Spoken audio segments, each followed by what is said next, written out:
Hey folks, Randy Newberg here with another episode of Hunt Talk Radio. I am in beautiful, sunny, hotter than Hades, Yuma, Arizona today. And I know a lot of you are going to say, Newberg, what are you doing in Yuma, Arizona in August?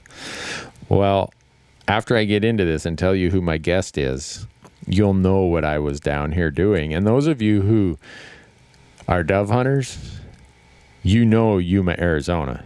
Yuma is on the map of every dove hunter in America, just like, what would be a good example? The Missouri Breaks in Montana is on the map of every sheep hunter, that the Red Desert of Wyoming is on the map of every pronghorn hunter, that every elk hunter knows of the Gila Mountains in New Mexico. Well, Yuma, Arizona is to doves the same as all those other things are to their respective species and hunting of those species. But before we get into this, I'm gonna tell you. No, I'm gonna do these promo plugs first, and then we'll get into who Jonathan is. So, those of you who've been listening to the podcast, watch the TV show, everything else, you know that in super hot weather like this, I use Orion coolers. In fact, I use Orion coolers if it's hot weather, cold weather, or in between.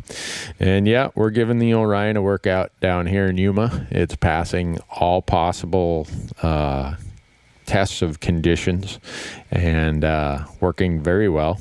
So go to orioncoolers.com. I could go on and on about all the features and why you want them, but it's best to just go to orioncoolers.com and check it out.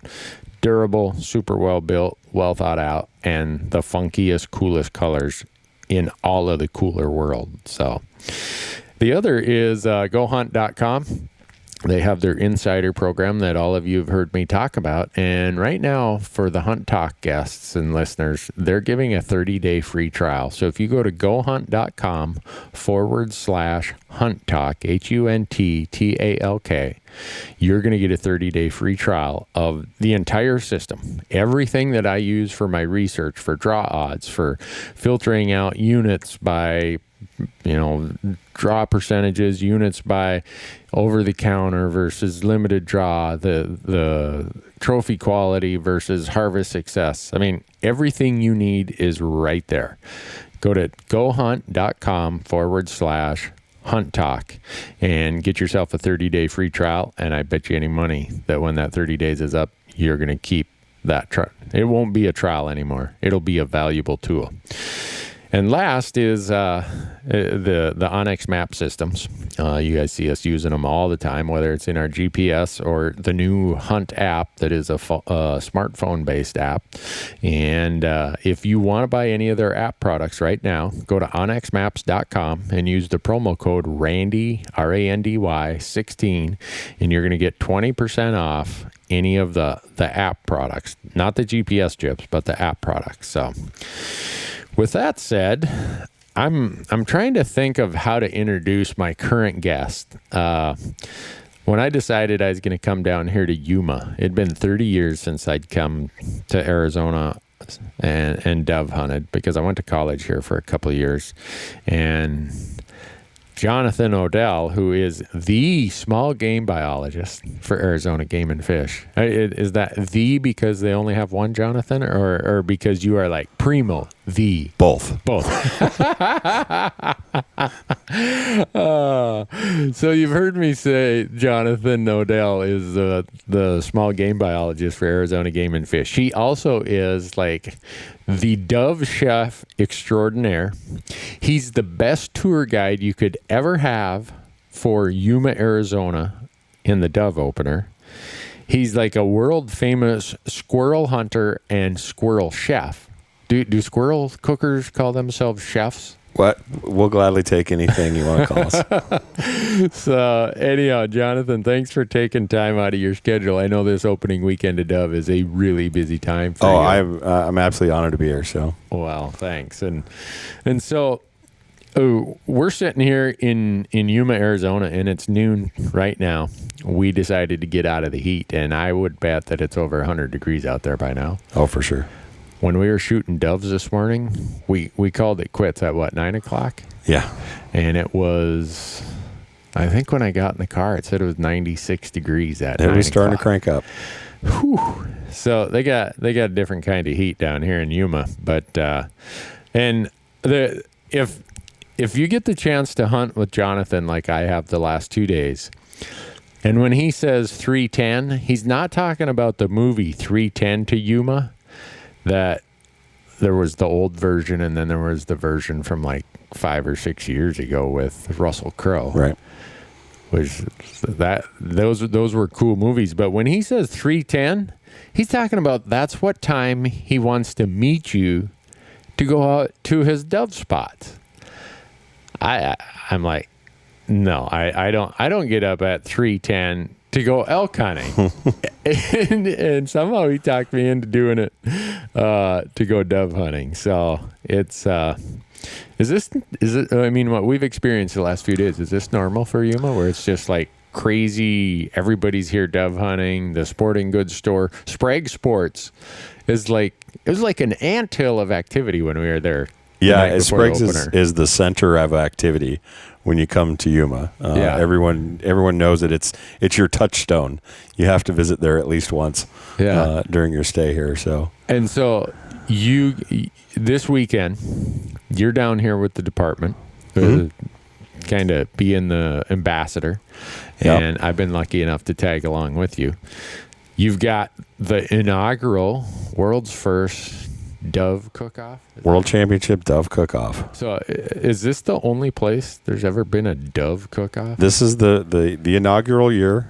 We plan to make this an every year event. We've been building Yuma as the world's premier dove hunting destination. Yeah. If you can't get to Argentina, come to Yuma. Right. It's a lot more affordable. We got a lot of doves. It's a great experience. So do they have, another big dove state is Texas. Texas seems like Texas doesn't even have the world champion. So we did this to make sure that if Texas wants a world champion, they got to come to Yuma. If they want to bring the title home to Texas, you better show up here. So Texas doesn't have its own dove cook-off. Not yet. Well, everything in Texas is a cook-off. I mean, just getting together on a weekend, who does the best ribs or whatever. But yeah, for this title, for bragging rights as the best dove chef in America, in the world, you have to come to Yuma tomorrow. If you want those bragging rights, yeah. What, is September 3rd? Is that September 3rd this year, yeah. All right. So let's talk about doves as food. Now, since we're on that topic. Sure. So yesterday, we shoot a limit of white-winged doves. And we'll have to talk about the difference in white wings and mourning doves and Eurasian doves and pigeons. Yep. Because we sitting here if you want, I don't know if you call it a dove blind, but sitting there with Jonathan is like this encyclopedia of dove and pigeons, what's their technical name?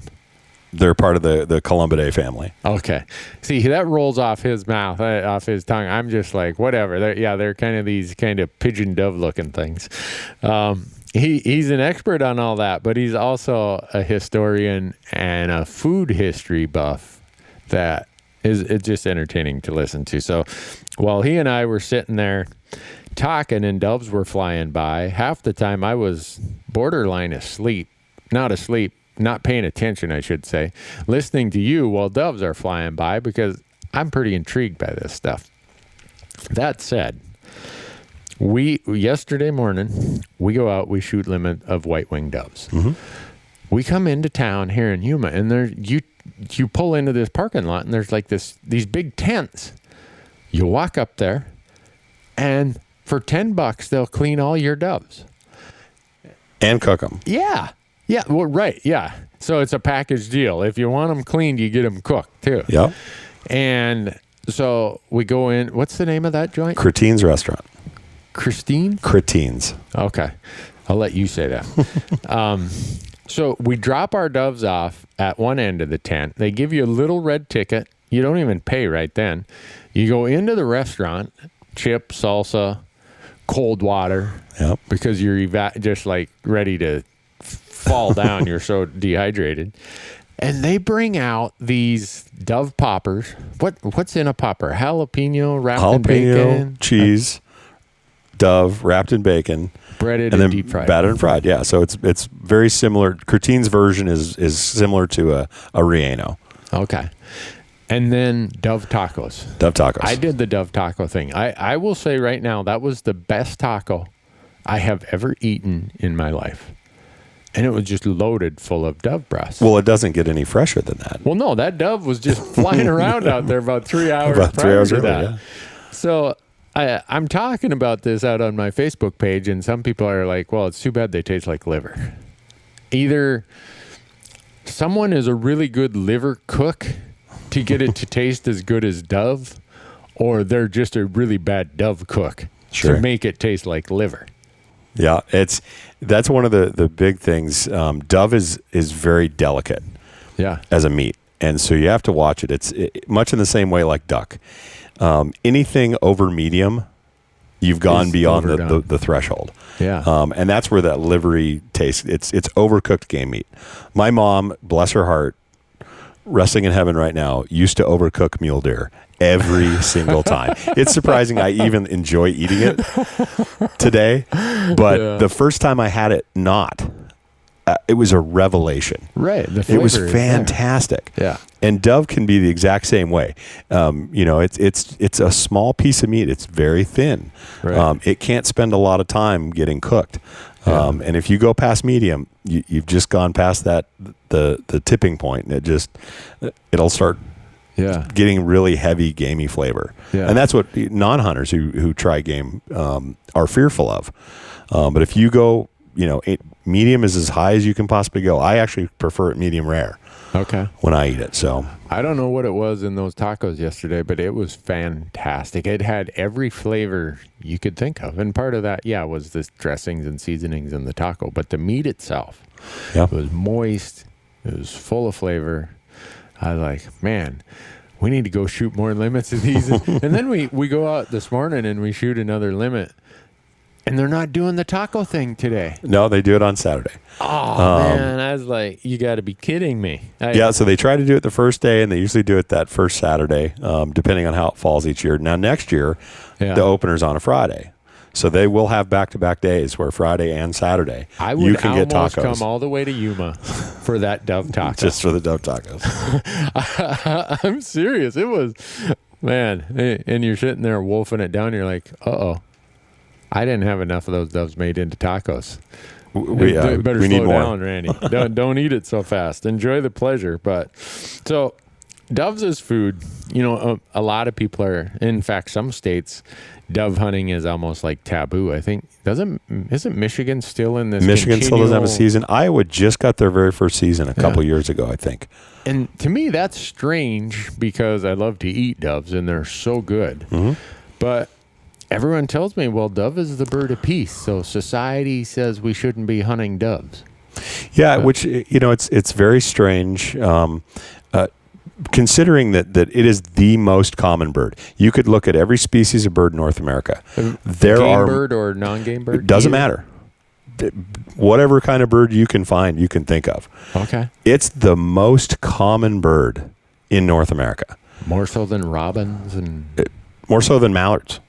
Really? Yeah, there are way more doves.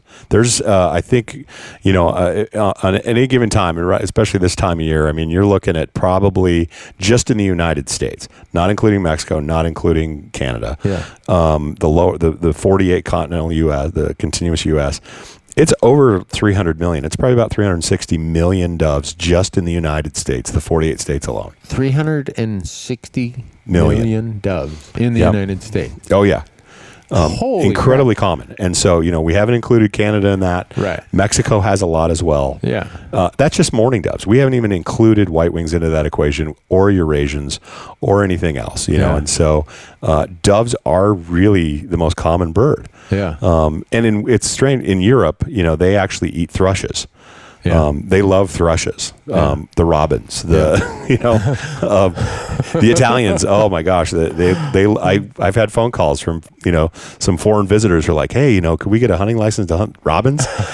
we hunt thrushes. I'm like, well, we don't do that here, but we could let you shoot some doves. They're like, really, doves? I've never had it. So They are that common. Yeah, super common. Just because of whether it's societal belief, what we're brought up with, our image of what doves are, the bird of peace, religious reasons, whatever, there's still this stigma about hunting doves in some places. There's a belief by some people. It's some of those misconceptions, and we see it in big game as well. You know, they think you don't eat the meat. Right. Like, you know, the idea of what a trophy hunter is. Yeah. Well, you just go out and shoot the biggest thing you can, and you basically cut the head off and leave everything else out in the field. Right. Which we know isn't true. Right. You know, they've never heard of wanton waste laws. Yeah. You would be fined pretty severely for doing that. But I think they have this idea that we just shoot doves and let them lay out in the field. Yeah. That we don't bring them back and eat them. But yeah, and it's nationally, when you look at this nationally, whitetail is the number one species. More people hunt whitetail than anything else. Right. But on a species level, more doves are harvested than any other in true numbers of all the game animals we hunt. Yeah. In true numbers. You know, just here in Arizona alone, I was telling you about it before. Yeah. I was looking at the numbers in 2013, which isn't our particularly high year. It's about an average year. We harvested 68 tons of dove meat. 68 tons 68 of meat. Just meat, and that's boneless meat. So, assuming that a dove breast is 2 ounces? Yeah, about 2 ounces. Okay, I'm going to do some quick math here. So, it takes 8 of them per pound. Mm-hmm. So, you said how many thousand pounds of dove meat? It's 68 tons, so about 136,000 pounds. Okay, 68 tons times 2,000. Yeah, 136,000 pounds. Just and over it takes a million doves. It takes 8 doves to make a pound of fillets or breast, whatever you want to call it. So 8 times, whoa, yeah, that's over 1.1 million doves. Over a million doves. Holy cow. Yeah, and we're not even the state that harvests the most. Who harvests the most? Texas, for sure. Mm-hmm. Okay. Well, Texas, they harvest probably between 5 and 7 million a year.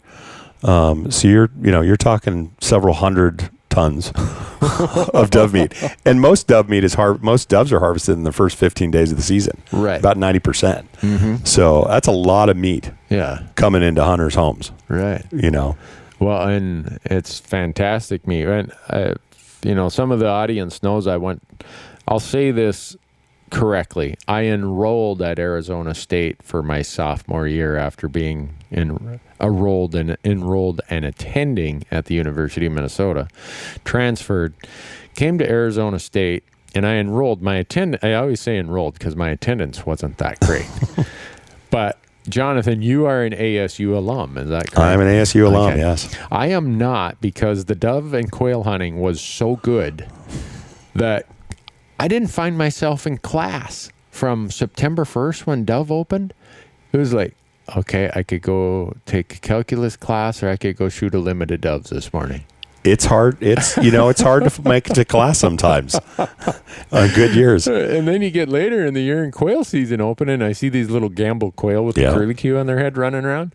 So in full disclosure to my audience, after my second year of enrolling at Arizona State, I tried to enroll for a third year, and they said, Mr. Newberg, we do not believe you're serious about this education. We suggest you take some time off and grow up. I still haven't grown up, but so the beauty of saying that is that I hadn't been here really dove hunting for 30 years. Yeah. And I don't know if it's just the timing of right now, but I've never seen as many doves as we saw this weekend. Yeah. And white wing. So let's get into the white wing versus mourning dove versus Eurasian, because I came here, I had zero expectation of shooting maybe 1 or 2 white wings maybe would be what we do. And they're a little bit bigger. They fly different. They look different. White wing versus mourning dove. What's the difference? You in Arizona are probably one of the few places you can expect early season white wing doves. Is that correct? Mm-hmm. Yeah, white wings, originally, white wings are tied to agriculture. Mm-hmm. And especially along the southwestern states, from California to Louisiana. That's where they're really concentrated in large numbers. And so we had the advantage of harvesting them. And they've gone through ups and downs depending on how agricultural practices have changed. If there's a lot of small grains, man, that's a small grain like sorghum, millet, milo. That's kind of for what White Wings. That is to White Wings what Dairy Queen is to you, Randy. Okay? That's the ice cream plant. Jonathan says that because we've already hit Dairy Queen since we've been here. So that's the ice cream plant. They just love to eat that.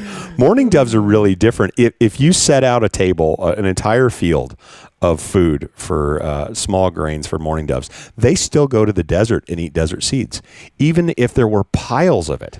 Really? We open up their crops. You can still find seeds, native seeds from the desert that they eat every day. They don't just eat ice cream. White Wings will eat nothing but ice cream all day long, And so for us, and there's actually different kinds of White Wings. There's two types. There's Highland and Colonial. Highlands don't migrate. The Colonials do. Highland White Wings stay at home. Highlands, yeah, they stay in the Highlands. Okay. And then Colonials, the reason why they're called Colonials is because they go back to colonial Mexico in their migration. Oh, okay. So right now they're on the north fringe of their migratory range. Where they breed, and then they go back to, they winter down in colonial Mexico. Okay. So when you look across the country, there's 4 different types of these Highland and Colonials, different subspecies. Starting in Texas, they have a mixture of Colonials and Highlands. So they have some White Wings that stay in Texas year round, and they have some that migrate. And all the Texas birds so far that we know of tend to stay on the East Coast, the Gulf Coast of Mexico. Okay. New Mexico sits in between us and them, and they have pretty much all Highlands. Their birds they're there year round, but they don't have a migrating population that seems to go south. Arizona is all Colonials. So all of our birds, at one point and all of our birds go to the west coast of Mexico, all the way down, close down to the Yucatan. And then California has a mix as well. And a lot of their birds, migrate down into Baja or along the west coast with ours. And they have some highlands that stay year round. Wow. And so really fascinating. So Arizona, what kicks our migration off is the summer monsoons, the big rains that come in the summer. Big, you've seen the giant 60-foot wall dust storms, 60 miles wide, covering Phoenix and stuff. That's the monsoon. It's, as soon as that rain stuff, it'll start pushing them south. And so actually most of the White Wings in Phoenix have gone south. Yuma's still holding a lot right now. They haven't been really hammered by the rains, which is why, and we've had a great time. And the reason why I got you up at 3:10 in the morning is we're fighting for that good spot. If you want your spot on that grain field, we got to be the first ones there, right? Because someone will come and take it away. So and that is a couple that gets me to a couple thoughts. Is the White Wings? You took us to one spot, and it's like, this is going to be all White Wings. And that was because of the food source there. It was wheat. It was wheat. Standing wheat. And it was an unbelievable amount of White Wing doves like I will probably never again see in my life. Because even I got a limit really easily. And anyone who would have sat there next to me would have got their limit if they would have, decided, I'm going to try hard. Yeah. And then this morning we go to a different place and you tell me today is going to be mourning dove day. Completely different food source, different setup, different layout. Yep. And so you can almost decide what's going to be where by what food source. Yeah. Or what you want to target. I mean, we did see a mix of both today. Right. Which was good. But, that field had been cut. There was seed on the ground. Mourning doves like to feed on the ground. They want to land and eat off the ground. That wheat field we were on was still standing. Right. And White Wings love to be on a plant like a sunflower, a wheat, whatever it is. So they're off the ground. They're perched, and they eat while they're perched. Yeah. They eat the seed while they're perched. It's one of those strange things. They will eat off the ground, if that opportunity is there, but they would much rather be perched in a plant and eating. And that also allowed me to show you the decoys, right? And how that works. Okay, people, when you guys see this YouTube series or this YouTube show we shot here, Jonathan has these spinner decoys and wing flapping decoys and others. He clipped them to the top of the wheat stalks. Mm-hmm. And then the spinner you kind of had at a stake, like a mojo kind of thing. And those white wings would see that, and it's like, whoom, they were dropping in like mallards into a little pothole. They were.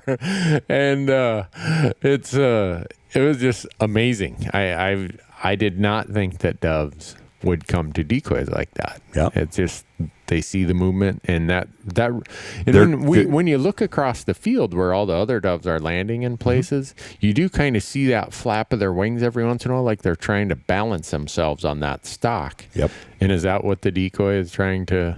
Yeah, the flapping wing does that. The spinning wing is obviously just a bird trying to land and get on a perch. But doves are greedy. They're what? They're greedy. Doves don't like if they see a dove on the ground eating. Yeah. They're like, I can't believe he's eating all the food. We need to go down and eat. Whatever he's eating, we all have to eat right now. You can't let him eat it all. Like a bunch of teenagers. If gosh. one does it, everyone's got to do it. Well, and if you ever see pigeon shoots, it's the same thing. Right. On those big pigeon shoots, the more they don't pick up pigeons right out. They shoot them. It's not like doves where you go out and pick up your dove and get back to your location. With pigeons, you want those pigeons to hit the ground and sit there, because the more biomass, the more pigeons that it seems like they're on the ground, the more they come. They will literally circle over, even as you're shooting at them. You'll shoot at them and they'll circle and they'll come back, and you'll drop 2 or 3 and they'll circle and come back right away. You'll shoot a couple, even though they're getting shot at, they'll turn around and they finally get a glimpse and they're like, oh my gosh, everyone's on the ground eating except for me. I need to go back. I don't care if this guy's shooting, So one morning we shoot a limit of white wings, and that's like we were saying, that's kind of a rare treat. Yeah, that's one of the great opportunities. You guys have this 15-day season in Arizona. The early season, yep. And then it closes, and then it opens again in November for 45 days. Right after Thanksgiving. And by then, the white wings are down in Mexico. For all the birds that have bred in Arizona are down in Mexico. Whether they're mourning doves or white wings. And so all the northern birds from your end of the world up in Montana and Oregon, Washington, Idaho, they've migrated down to Arizona now. So that second season is all the northern migrators. Okay. So your dove, I'm just trying to visualize that. So it's not like the doves from up north come and mingle with your doves here. Your doves are like getting out of Dodge. They went further south. Wow, they are fair weather friends. So and that's the beauty of Arizona, is that there's always doves here. Like, they don't just go away. Yeah. They're always here. I mean, I've had people call me and talk to me. They said, well, those doves don't migrate. And I said, well, of course they do. Well, I see them all year round. I said, well, the ones you see are the ones that migrated from the north.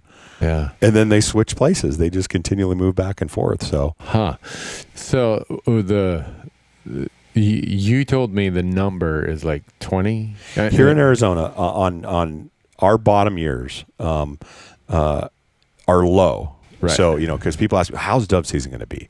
What's the doves look like? Yeah. And I said, look, our bad years are about 20 million birds in the state. Hear that, folks? 20 million doves in Arizona, a bad year. In a bad year, right? A good year, what? 30 million? Maybe? 30, 35, yeah. Holy smokes! No wonder there was enough of them for a guy like me to get a limit. So I never have to really seriously worry about whether or not there's going to be doves. Right. Unlike some of the boom and bust of other small game species. Right. Quail can have good years, bad years. Dove, it's orders of magnitude difference. And so are they affected by drought, by wet year, by dry, by cold year, because you always hear that if you get a wet winter or wet spring, you're probably going to have a good quail hatch, or you're going to have a good pheasant hatch, or you're going to have this or what. Well, like I said, white wings are similar. White wings are tied to agriculture, and so depending on what crops are grown, that can boost the ability for the doves to be in good breeding condition, come from the foods that they're eating. Right. There's also some other environmental conditions, roosting areas and all that. White wings, and the reason why white wings are here at a particular time is because of the saguaros. The what? Our subspecies of white-wing are here because of the saguaro cactus. The saguaros are only in the Sonoran Desert. Right. Tell me They're what the big ones you see in all the old westerns with the big arms. Big, tall ones with arms sticking up and the big long spines. They're only here because the saguaro's fruit in probably late July, early August. Yeah. They have these big, beautiful red fruits that once they ripen, they open up and they explode and they throw seeds. They're about the size of kiwi seeds, these little black seeds. But the red fruit inside, it's some of the most amazing tasting fruit. And so when you drive around in Arizona during that late July, early August time frame, 9 out of every 10 birds you see on top of a saguaro is a white-winged dove. They're up there just chewing down on those fruits. No kidding. They love them, and it's great at that time of year because that red fruit just stains their front. Yeah, and so they have this great extra color added in of this red staining because they've just been filling their face with saguaro seeds. So. I had no idea that. Yeah, and the flowers are pollinated by bats. We got a chance to see a bunch of bats last night. There were bats everywhere. Yeah, and so when the saguaro puts its flower out, it's actually pollinated by a bat, not by bees, not by other things. Bats pollinate because they come and eat the nectar from the flower, and then go to the next. And then they go around every night, and that helps to develop the fruits that you see the white-wings eating. Wow, I had no idea. Arizona is a unique ecosystem for sure. It is for sure. So I think most everyone knows about mourning doves. They see them where they live. They're literally ponytail things that look like little fighter jets, just dodging all over the place. Yeah, and so we've seen white wings. Mm-hmm. We've seen lots of mourning doves. And then we've seen these things that you call Eurotrash. The Eurasians. Eurasian dove. And I'm actually sad we didn't get to get some because you said you hadn't harvested one yet. Right. Well, last night we were sitting there visiting and 3 of them came over. Right. And we were too busy doing TV stuff. Yeah. I mean, it was like they came over, folks, spread their wings, kind of teetered side to side, like, here I am. I'm going to give you a profile. Shoot me. And neither of us even shouldered a gun. Yep. That was bad. And what's even unique, the Eurasians came over from the Bahamas back in the 1970s. From the Bahamas? How did they get to the Bahamas? Well, so there are dove fanciers, dove collectors. And so, people have birds. They like birds.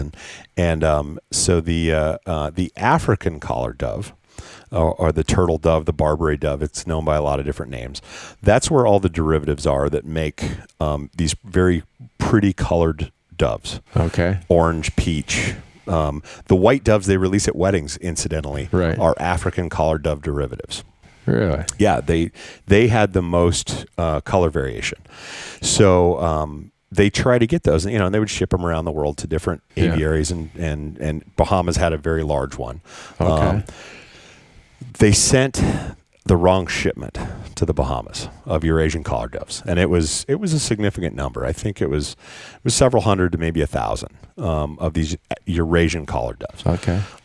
Which don't have the same characteristics as a lot of them. Right. And the no one knows the full details, but it was like, the guy was mad, whatever. He just releases them. He's like, these are not what I asked for. No, I'm not shipping them back. Opens the cages, lets them go. So they're out in the Bahamas. They made the quick hop to Florida. Yeah. And took over Florida in mass. Really? And then all of a sudden have just spread like wildfire across the country. Yeah. We got them here in Arizona a number of years ago when we first started seeing them. And then they went north. We have them in Montana. They've been expanding north. Yeah, they're actually, I believe they're at the Arctic Circle now, as far as the northernmost sighting. And you can tell they make that cooing noise. They have, probably nuts. One of the most horrific, calls that sounds like a raspy baby crying. Yeah. And so you definitely notice those.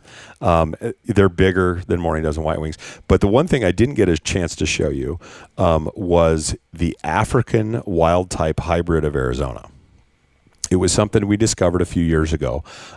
There was an aviary release of one of these dove sanctuaries that people had collected. And I think it was a few hundred birds. And they were all African derivatives, different colors. And generally, when those get released into nature, they don't persist beyond about 2 or 3 generations. Okay. They don't recognize, once you've lived in a cage for too long, you don't recognize food anymore. Okay. It's like hatchery fish. You know, your food comes in pellets. It shouldn't have bugs and legs and wings and stuff. So they generally don't live. They go away. Well, it just so happens that African and Eurasian collared doves can hybridize. Okay. And so these African wild types got out into nature. The Eurasians were here, crossbred, and now they've brought back the original African wild type plumage. And so the Eurasian collared doves are steel gray. They have this, really pretty kind of gray color. And the Africans, the wild type is more of like a lighter coffee cream type brown, and it's not an even coat of colors. It kind of looks, mosaic-y, which are really interesting. And so it's always fun to shoot some of those as well. And they're just a hair smaller than a Eurasian, but definitely bigger than the white wings of morning. So they're a non-native species. Are they impacting the native species?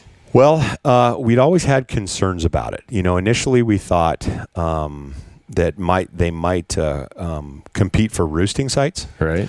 But Eurasians really like that urban-rural interface. Yeah, they like telephone poles right out my window. They like human structure. And so if you ever shoot one, generally you can pick one up, look around you at 360 degrees, and I will guarantee you there's a man-made structure in 500 yards of you. Probably. Always. Huh. They don't tend to go far. We didn't find them clear out in the desert. Yeah. They weren't breeding. But, I think initially they were expanding. And so our concerns have kind of changed a little bit now because of the population buildup now. Yeah. They haven't reached a critical mass where they may impact things. Right. One of the first Eurasian collared doves issues I was looking at, I was trying to learn more about them naturally. And so I was trying to find some. And someone told me they'd seen a bunch in this neighborhood in Phoenix. Yeah. And I thought, wow, great, cool. I'll go over and watch and see where they're going, what they're doing. And they were all flying into this guy's backyard. And I was like, what? Why are they all going into the backyard there? So I went and knocked on the door and asked the gentleman who was there. I said, do you mind if I look in your backyard? I'm trying to understand why these doves are going into just your yard. It turns out they were going back there because he had left his dog food out, and they were eating dog food. No way. Yeah, they're very versatile in terms of what they can eat. And so it really surprised. He's like, yeah, man, they're eating all my dog's food, and I really don't like that. I'm like, I don't like you feeding them dog food either. But it's, they're really interesting birds. Huh. Well, that, it seems like every species we have here is, I don't want to say under attack, but ends up having feral, non-native, whatever term you want to put to it, species that end up from somewhere else. Yep. And so we're looking at, all right, we have compromised habitat because of just human presence. I mean, we've got cities and roads and developments and everything else. Yep. So we've already pushed wildlife to its probably the marginal habitats of what it enjoyed natively before we got here. And then we introduce some other species, cousins or not cousins, or we introduce some predators or some invasive weeds that take over their native food sources. And it just seems like I don't know, maybe I worry too much, but it seems like our native species are always having to look over their shoulder at a threat. Well, and in some cases, what's interesting, we saw a bunch of pigeons while we were out, right. Getting excited about that. What's interesting about the feral pigeon, the rock dove or rock pigeon, is we're talking, so the pigeon you see at the city park. Yep. That's the same as these pigeons. The one you see in downtown, big cities and all that stuff. Right. That was an introduced species. It actually, it's homeland, and it's basically the cliffs, the seawall cliffs of Europe and Asia. That's where they naturally live. And so there's a term in science called synanthropy, which is what you were talking about. You're concerned about the regular species. Pigeons actually fall into this category of synanthropy, where they can't, human activities have impacted them so greatly that they've adapted to it.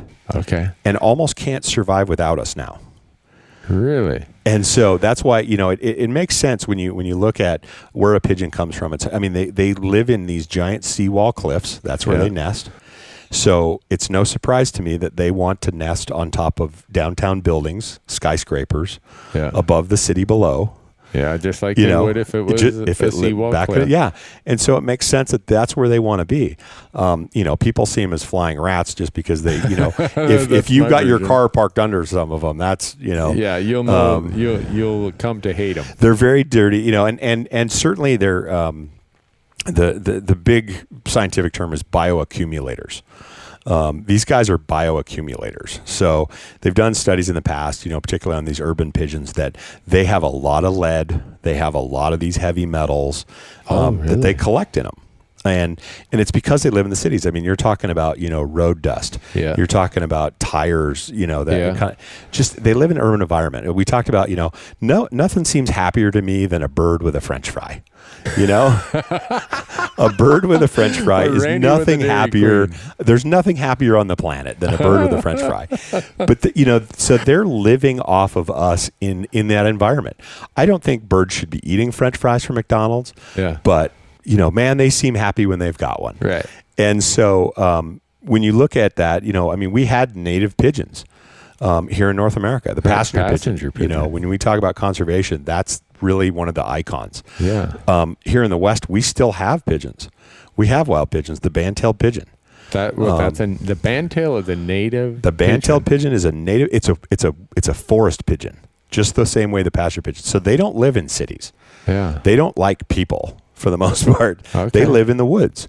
There's the inland band-tail population, the Four Corners region, which is down here. Yeah. Colorado, New Mexico, Utah, and Arizona is a big population. And then there's the coastal population up the Pacific Northwest, Washington, Oregon, Northern California, of the natural. It's the last living relative, really, of passenger pigeons.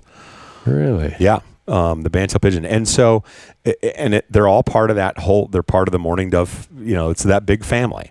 Mourning doves, white wings, they're all, interconnected. When you talk about what makes the difference between a dove and a pigeon, right? I was going to ask you that. Doves are smaller, pigeons are bigger. Yeah. That's the difference. They're literally the same thing. Science has never said that once you weigh over this much or measure over this much, you're a pigeon. Or if you're under that line, you're a dove. Yeah. We just kind of have arbitrarily laid that out there. Okay. It's a big bird. It's a pigeon. It's a little bird. It's a dove. So, so there's so this feeling some people have about you shouldn't shoot doves, but those pigeons crapping on my car, kill them. You're really in effect shooting the same animal. Yeah, you're shooting the same thing, and actually, pigeons, touching on pigeons a little bit, when you talk about passenger pigeons, the extinct passenger pigeon, the sports of trap, skeet, and sporting clays originated from the passenger pigeon. Really? There's a reason why that little disc is called a clay pigeon. Mm-hmm. It was the passenger pigeon. This was a huge sport in North America of shooting pigeons. Pigeons. Shooting passenger pigeons, because there were so many. They blackened the noonday sun for 3 days. You right. You read those old accounts. Yeah, you read that. Yeah, that's... And there were tons. They used to break trees because of how many would get in. The sheer weight of the pigeons were just toppling. They killed themselves just from, landing in trees altogether. Wow. But we shipped that meat pretty much all over the world. Passenger pigeons were a delicacy. And the market shooters The market hunters, families, they used to go down to the Ohio River. They'd line up just like we did for doves today. Yeah. The Ohio River was lined during migration season with hunters just to shoot pigeons as they came over. Wow. To eat. They're a fantastic meal. How big were they? They were actually very large. They look very similar to mourning doves. Okay. They're bigger actually than city pigeons, than your typical, rock dove and things like that. They have a very long tail, just like the mourning doves do. Okay. There's actually there's not a lot of specimens of them that are on display in terms of taxidermied mounts. There's a beautiful one in Tucson at the International Wildlife Museum in Tucson that they have on display there. It's been there for a number of years. I've seen three of the different specimens. It's the museum in Chicago and then at the Smithsonian. Okay. I've seen those three, and by far the one in Tucson is in the greatest shape of all of them. Yeah. It absolutely looks fantastic. So, wow. But yeah, so it's doves and pigeons are really cool. You talked about doves being the bird of peace, right? And I really always love that analogy because, to me, when I look at it, I go, yeah, doves are, it's hope, it's love, it's, that's doves, how could you shoot that? Right. And really, when you look back at history, because, and all that comes from history, there was hope involved in doves. I mean, that's what, the Bible says Noah let a dove out. Right, exactly. And he brought back an olive branch. Yeah, it's and that's, in our religion, it's in our history.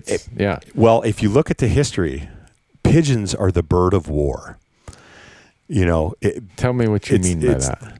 They go hand in hand. Carrier pigeons before modern electronics. Yeah. When the world wars.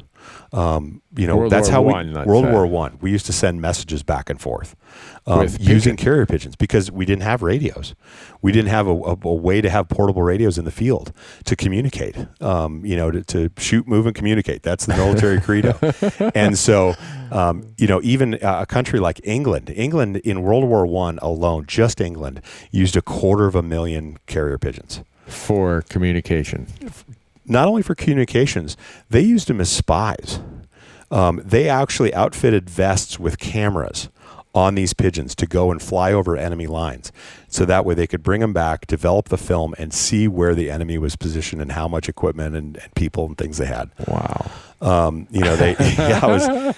amazing. Pigeons have a beautiful history that people kind of like, it's almost ignored. They're like, well, they're just flying rats. We don't want to have anything to do with them. But, like I said, our pigeon, the passenger pigeon, has, it's one of the hallmarks of conservation. We remember that. Right. We remember that pigeon because of how many, there actually were more. I read an article one time that tried to explain how many passenger pigeons there were. Mm-hmm. Because, we just talked about 360 million mourning doves, right. Is the most common bird. Passenger pigeons were vastly more common. And in explaining it of the disappearance of passenger pigeon and what that meant numerically, he said if you took all of the feral pigeons, all the city pigeons from around the world, the ones in Trafalgar Square in Paris, right. the ones in Rome, the ones at the Leaning Tower of Pisa, the ones in New York City at Central Park, right. All over the world, take every pigeon and make them disappear tomorrow. It still doesn't equal the number of passenger pigeons that vanished from North America. Really? Passenger pigeons were estimated to be in the billions, just huge numbers, and so pigeons have a unique history, and it's, to me, we have the bandtails still left, which I think are great. And then there's a huge variety of pigeons around the world, the islands, tropical areas. Right. Our pigeons or our doves and pigeons by and large are pretty plain Jane color wise. Yeah. Compared to what you see around the world. Right. But the New World pigeons, they've genetically found that the New World pigeons of North and South America at a basal level are different than the Old World. So they're actually not connected. They used to think the entire world's pigeon and dove population was somehow related. Yeah. But now they know that there's a definite distinction between the old and New World ones. They probably still had a common ancestor way back and, but somewhere. much further than they thought before. So. Pigeon's good eating. I've never eaten one. Yeah, actually last week, working in Phoenix with some folks, we went out on a pigeon shoot, and these are pigeons that go to a dairy. They're not the real urban inner city bioaccumulators. Mm-hmm. They're not full of this. It's probably not a meal you'd want to sit down to twice a week, just for safety reasons. It's kind of like, because eating, you say they're a bioaccumulator. Well, just like fish, they tell you, don't have too much fish because they eat, the bass have too much this, or the pike, or the walleye, whatever. Yeah. And so, I made pigeon gyros. We went to a dairy. So these are grain-fed pigeons. Yeah. These are pretty good these shape. Are the good ones. Went and had a great morning shoot on some pigeons, just as a tune-up for dove season. Right. And made some gyros. Did a quick little Greek marinade and threw them in some pita bread with some tzatziki sauce and onions and tomatoes and everything. It was great. Huh. So, Eurasian doves and pigeons. Any limits? No. What about bandtails? Bandtails do have a limit. Actually, bandtail season starts today, the second day of dove season. Okay. This is one of the earliest it's had. It only has a 14-day window, and its bag limit is 2 per day. And they're much further away from Yuma than we are right now. Yeah. You have to go clear up into the mountains and up on the Mogollon Rim to be able to find those. So the stuff we saw groups of pigeons flying over these ag fields. You're not going to see bandtail pigeons out in Yuma. So those are all free game. Okay. Huh. Well, I never shot one. No, I've never shot a pigeon before. We had them come close, but yeah, they were a little bit far shots, I think, for us to take them down today. So we've been talking about, just because we're here in Yuma and we came down because I was anchoring to do this dove hunt again and come back and just experience one dove hunting, but also if like I said earlier, if you're going to be a dove hunter, Yuma's where you go. If you're going to be a mule deer hunter, Western Colorado's where you're going to go. Mm-hmm. I love going to those places where it's almost like this is the heart of mule deer civilization, is Western Colorado. Yep. This is the heart of pronghorn, is the Red Desert of Wyoming. The cradle of dove hunting, and at least in my exposure to it, is Yuma, Arizona. So that's why I said I want to come here. But you're a small game biologist. You're not just a bird dove biologist. No, we do all kinds of, and Arizona actually is the highest biological diversity in North America. Really? Yep, we have the highest. It's centered on the Chiricahua Mountains, and it radiates out across the landscape of North America from there. That is the high point. You have to go all the way to Central America to get the exact level of biodiversity. No kidding. Yeah, because I'm a weird state. Really am. I mean, it's, I always laugh because, bobwhite quail are a big issue back east. Right. Yeah. And they're doing great strides, to work on the habitat and bring those back. For me, the conversation needs to have some levity to it because, there's about 25 states working on this issue with one bird. Bobwhite quail. With bobwhite quail. And I'm one state with 5 quail. You got masked bobwhites. I've got masked bobwhites. Are they endangered? That's endangered. It's the only endangered quail in North America. You America. got Gambel's quail. Gambel's quail. Scaled quail. Scaled quail. Mearns quail. And California quail. Oh, you have California quail. Yep. I don't know if I saw any of those when I was shooting them here when I was in college. No, there's a very small pocket of California quail, and right along the Colorado River here that we share the border with California with. Yeah. We've got some out here and stuff in small groups. But so me personally, for Gambel's quail, which is really interesting, I'm responsible for 90% of the world's population of Gambel's quail.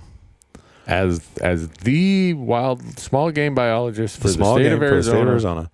Under your purview, are 90% of the Gambel's quail in the world. 90% of Gambel's quail in the world. Yeah. So, when you have 20 states working on one bird, 25 states working on one bird species, there has to be some levity in the conversation for me because I'm like going, okay, guys, that's great. You're working on one bird. I got, I'm the 6th largest state.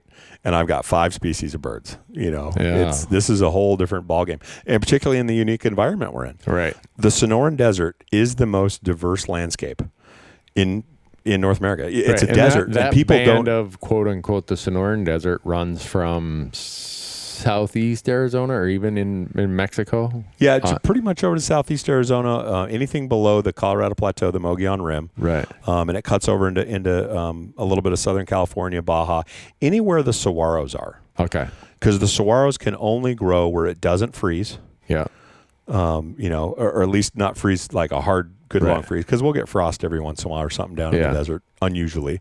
I wouldn't know that by the temperatures I hunted in today. Not today. Not today. But that really, the saguaro defines the Sonoran Desert. Okay. Because it's the only place that it's found. All right. And so, I've got 4 squirrel species. I've got 4 skunk species, 2 jackrabbits, 3 cottontails.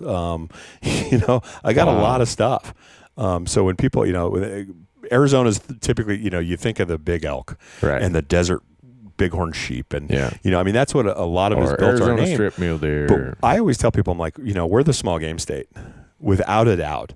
You can have so much different experiences with different species. It's the whole Pokemon craze going. I'm like, you got to catch them all. You got to collect them all. Come to Arizona. There's a lot here to collect. Well, before we get off doves, I just and we're going to jump into small game now, but I want to make sure that the audience understands where we hunted this week.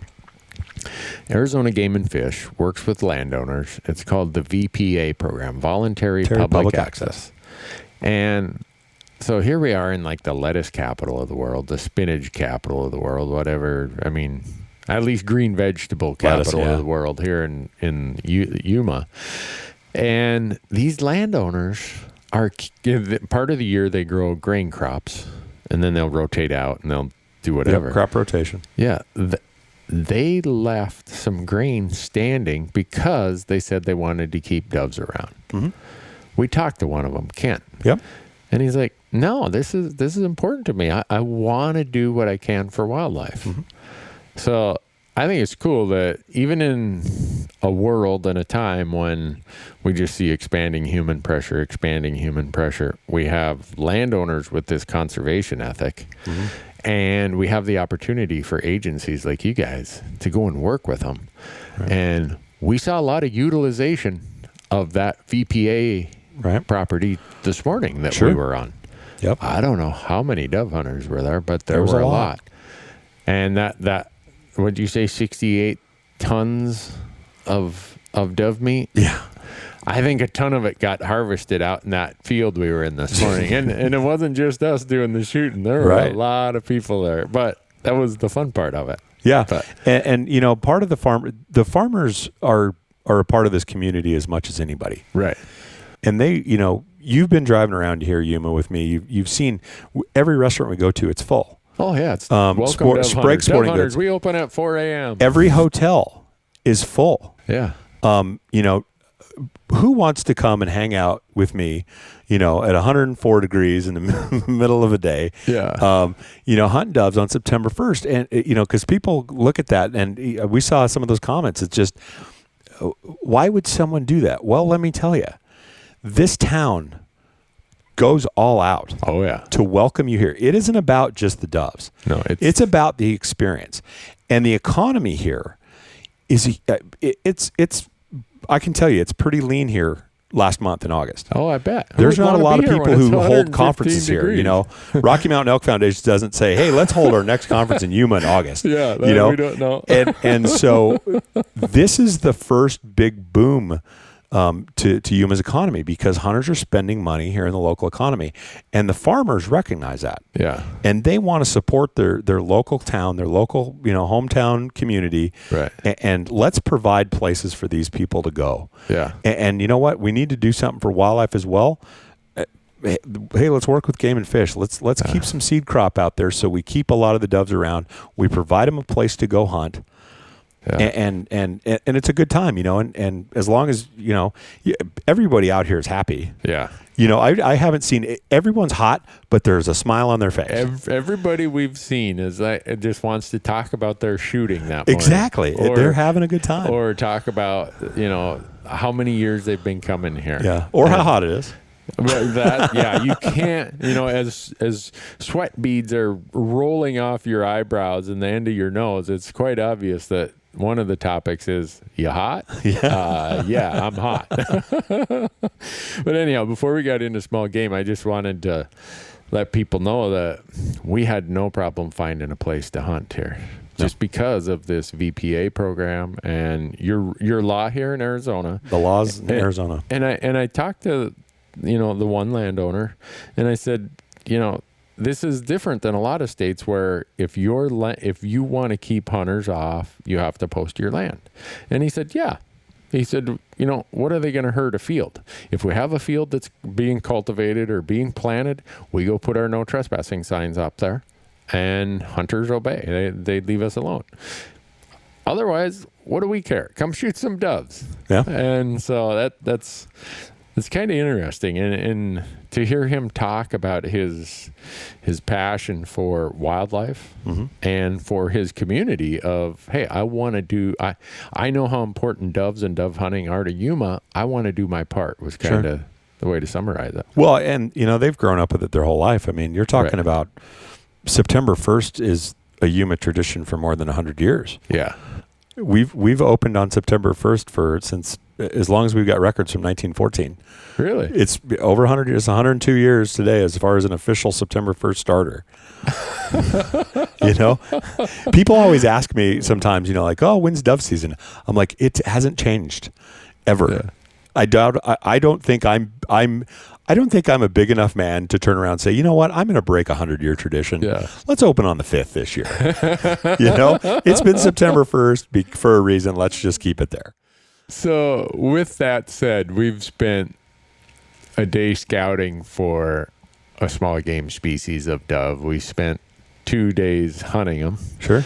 And in that process, we've got to talk a lot about small game in general, kind of being the gateway. If you want to use the popular term of today, it's the gateway drug to hunting. Yep. I grew up, my first hunting experiences were small game, ruffed grouse, snowshoe hares. Yep. I bet you most of the people listening, their first experiences of hunting were some sort of small game, whether it's waterfowl, whether it's upland birds or migratory birds, rabbits, squirrels. It's like, so I worry, here's where my worry is, Jonathan, that we focus so much on big game, and I'm guilty of that. I produce a TV show that is big game hunting. Right. And I worry, and I hope that my worry is misplaced, but I worry that we are not, I'm going to say this, and it's probably going to sound different than I want it to say, or sound, is that big game hunting comes with a different set of pressures and expectations than small game. Yes, they do. And I think small game, because it's absent those pressures and expectations, for younger or newer hunters, is just the absolute fun, come do it, giggle, laugh, cry, whatever. It's just that different experience that I think is the healthy place to bring people into hunting. Sure. By healthy, I memean just from pressures and expectations. Mm-hmm. And I worry that we as a society, you said it the other day, because we were talking on this, and you said, have you ever seen a cover of a magazine that didn't have a big buck or a big bull or whatever? How often do they put a cottontail rabbit on the cover of the magazine? Right. They don't. No. Part of that's just the media world and how we fund and what attracts people in media. But small game's where it's at. Yeah. It's where it starts anyhow. Exactly. For a long time, I don't know sometimes if I'm contrary because I want to or because I just am.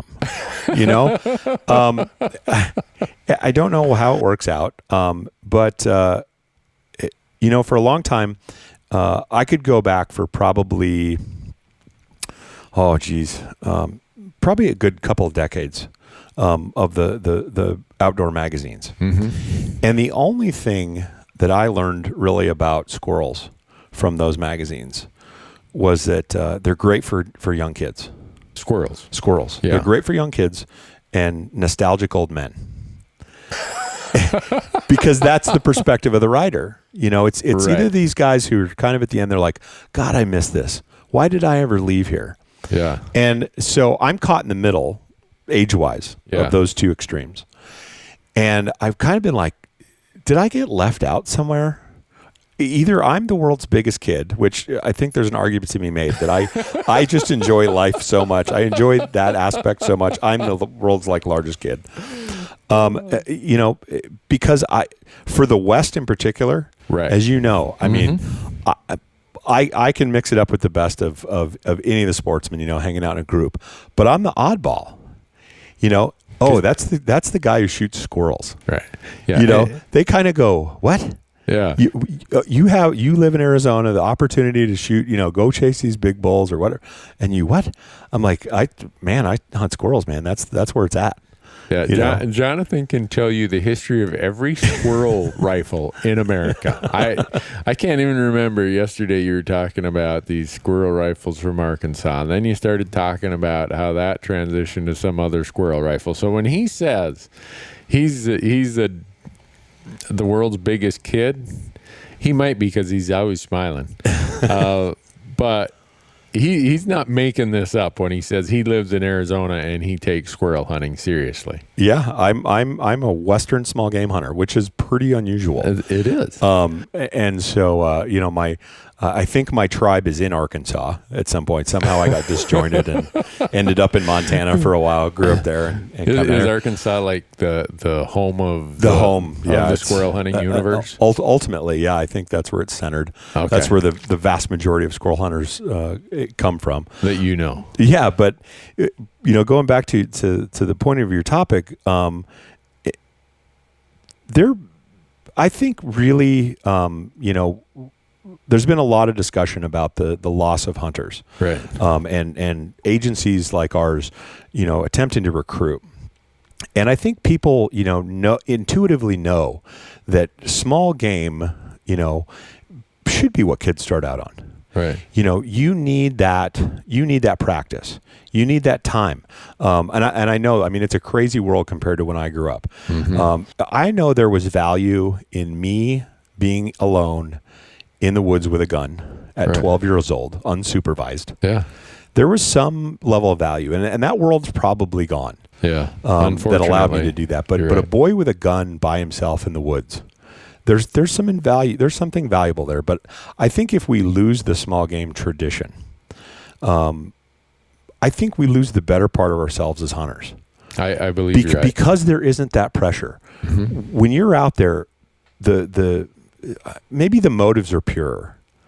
That this isn't about trying to, I'm going to pass on that squirrel. I don't think his ears were long enough. Yeah. Or, right. He didn't have a long enough tail. He's just not ready yet. It's just fun. But you give a kid a gun. I mean, certainly the one thing they want to do is shoot it. Right. A lot. Yeah. And so you bring them dove hunting, or and if you miss. Oh, wow. It's okay. Yeah, because we're going to go find some more. It's not. I mean, certainly if every kid had to go shoot, a big bull elk, man. Right. How satisfied are they with their experience? Right.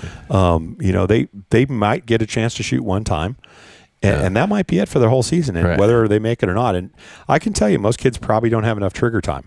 Right. When it comes right down to it, missing and kind of that experience. And of course, kids can never, seem to be quiet, in the woods. I've walked with my daughter a lot. It's tough to get her to stay quiet. But with small game, you can talk a little bit. It is more social.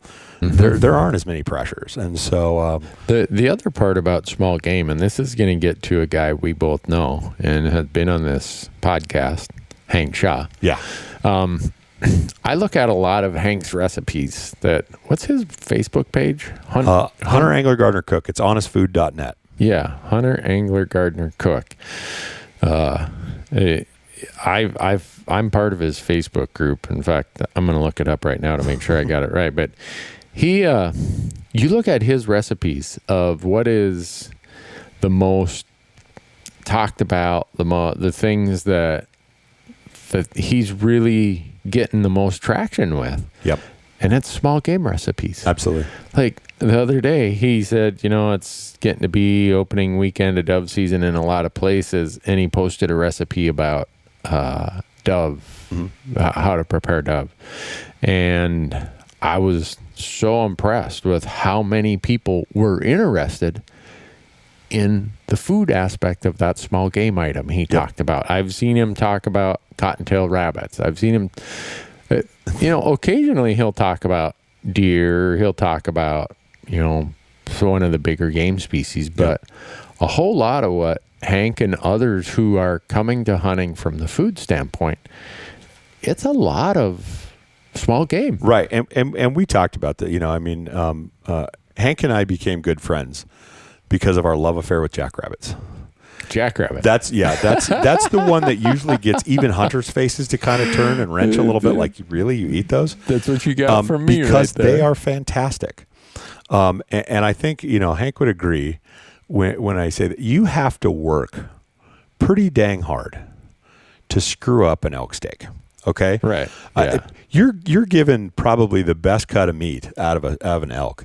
It certainly is the closest to what is deemed beef in this country. Yeah. But you got to work pretty hard to make it taste really bad. You do. You do. Know. But I think it takes a little bit more understanding and not necessarily talent, but just a little bit more effort to really take a piece of small game, to understand how it's cooked differently. Certain things like a squirrel is a prime example. Squirrel has an inherent toughness. People are like, it's limb chicken or tree bacon or, whatever. but if you've cooked squirrel, you know what I'm talking about. It has a little toughness to it. And people have always questioned, they've asked me, they're like, how do you deal with that? How do you deal with the toughness of this? And what they don't know is that there's two ways you can do it. One is parboiling the meat. Mm-hmm. Before you begin just parboil it. Yeah. And then pull the meat off the bones and start working with it. And you lose a lot of that toughness. Or you can grind it. Now, I can tell you, this weekend we have the World Championship Dove Cook-Off. Right. Next weekend, I will be in Arkansas at the World Championship Squirrel Cook-Off. Okay. So I'm running from one cook. There to shoot your squirrels? No, I'm bringing the squirrels from here. You're bringing Arizona squirrels there. Because I'm probably the only one that competes with Abert squirrels out there. They generally have fox squirrels. Abert squirrels. How do you spell that? ABERT. Apostrophe S. So it's Colonel Abert's. That's who it was named after. Okay. Are those big-eared squirrels I see up in northern Arizona? Big tassel-eared squirrels live in the Four Corner states. Okay. They're actually pretty fast. But most everybody has to deal with fox squirrels and gray squirrels where they come from. Right. And they have kind of a nutty flavor. Mine has because it's an obligate of the ponderous pine tree. Yeah. It has a little different flavor to it. And they use the entire tree. It's very funny. They just, a little bit different. So I find them to be better tasting. But so I'm going to that event, and I can tell you in the last 4 years, the meal that has won the championship has been ground squirrel meat. That's what they've used to win. Now we need to get a dish through there that doesn't use ground. It's got to it's got to be the shredded meat, that parboiled stuff. We need a dish that tops out there. But that's the way to deal with it. The people who know best, all the great chefs will tell you, peasant cooking, really is the root of all great cuisine in the world. Mm-hmm. It's people who had to make do with less or make do with what they had. Right. And so, when you go to the South, these are the people who know how to cook squirrel in several different ways, the best ways, to really understand it. And so, and we're just simply at this cook-off, taking it to a higher level, an elevated cuisine. So here's the funny thing. James Beard is the dean of American cuisine. Uh-huh. The award, the James Beard Award, which Hank Shaw has won, it's named after James Beard. James Beard actually had this phenomenal cookbook. I think it was Cooking Fowl and Game way back in the day. And he really was a a partner of this, but he absolutely like gushed over how good squirrel was as a meat. You know, just absolutely, like, squirrel is one of the great delicacies, you know, in North America. And it's true because it has a little bit more fat than most game. Mm-hmm. And so when it cooks up, it's juicier. It's there's something about it, you know, because I don't think it tastes like chicken, like everyone, you know, it just tastes like chicken. It has its own great flavor. So Beard, he's like you said, he's known as like the father of American cuisine. Yeah. Especially writing about it. Oh yeah. And talking about it. He found, even in his writings, a place and a time for game cooking. Oh yeah. In the history of how a lot of our recipes came from. Yeah. From game. Well, and James Beard was in the golden era of wild game cooking in America. And that's the beauty of it. When is that? So right after conservation, early 1900. Right. Conservation, Roosevelt, Grinnell, these guys are working on it. What really helped conservation was sportsmen taking up the issue of higher cuisine. You know, really of turning game into a higher cuisine. Sportsmen doing that? Because prior to that, they didn't. You had three kinds of hunters. You had the pot hunter, you had the market hunter, and you had the sportsman. Yeah. The pot hunter took advantage over any game any way he could just to put meat in the pot to feed his family. Right.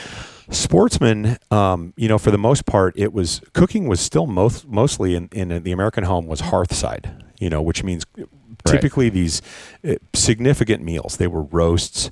They were, done in pots over the fire. There wasn't something extraordinary, about them. Like you wouldn't go to a restaurant. You know, it's kind of like, I wouldn't go to a restaurant and buy tuna casserole. I'm not going to order tuna casserole off the menu. But you know what? I'd eat it at my grandma's house. Right. And if you're from Minnesota, you'd eat it twice a week because tuna casserole is or tater tot hot dish is what everyone made. Well, it's stick to your ribs food. It's still good, wholesome food. It's comfort food. It's what you found in the home. And sportsmen really went to that. The market gunners were the guys who had the lock on high cuisine because what they shot went to the market. Right. And that's what the people were paying to eat. Big money. Big money. I mean, huge money, especially for that time. We talked about this. The most expensive meal in 1890 America was found at the Waldorf Astoria. Canvas. In New York City, which is still there today. You can still go and eat there. That meal was half of a roasted rare canvasback duck. And in 1890, that meal was $3.50. That was over 2 days' pay for a carpenter for just that meal alone.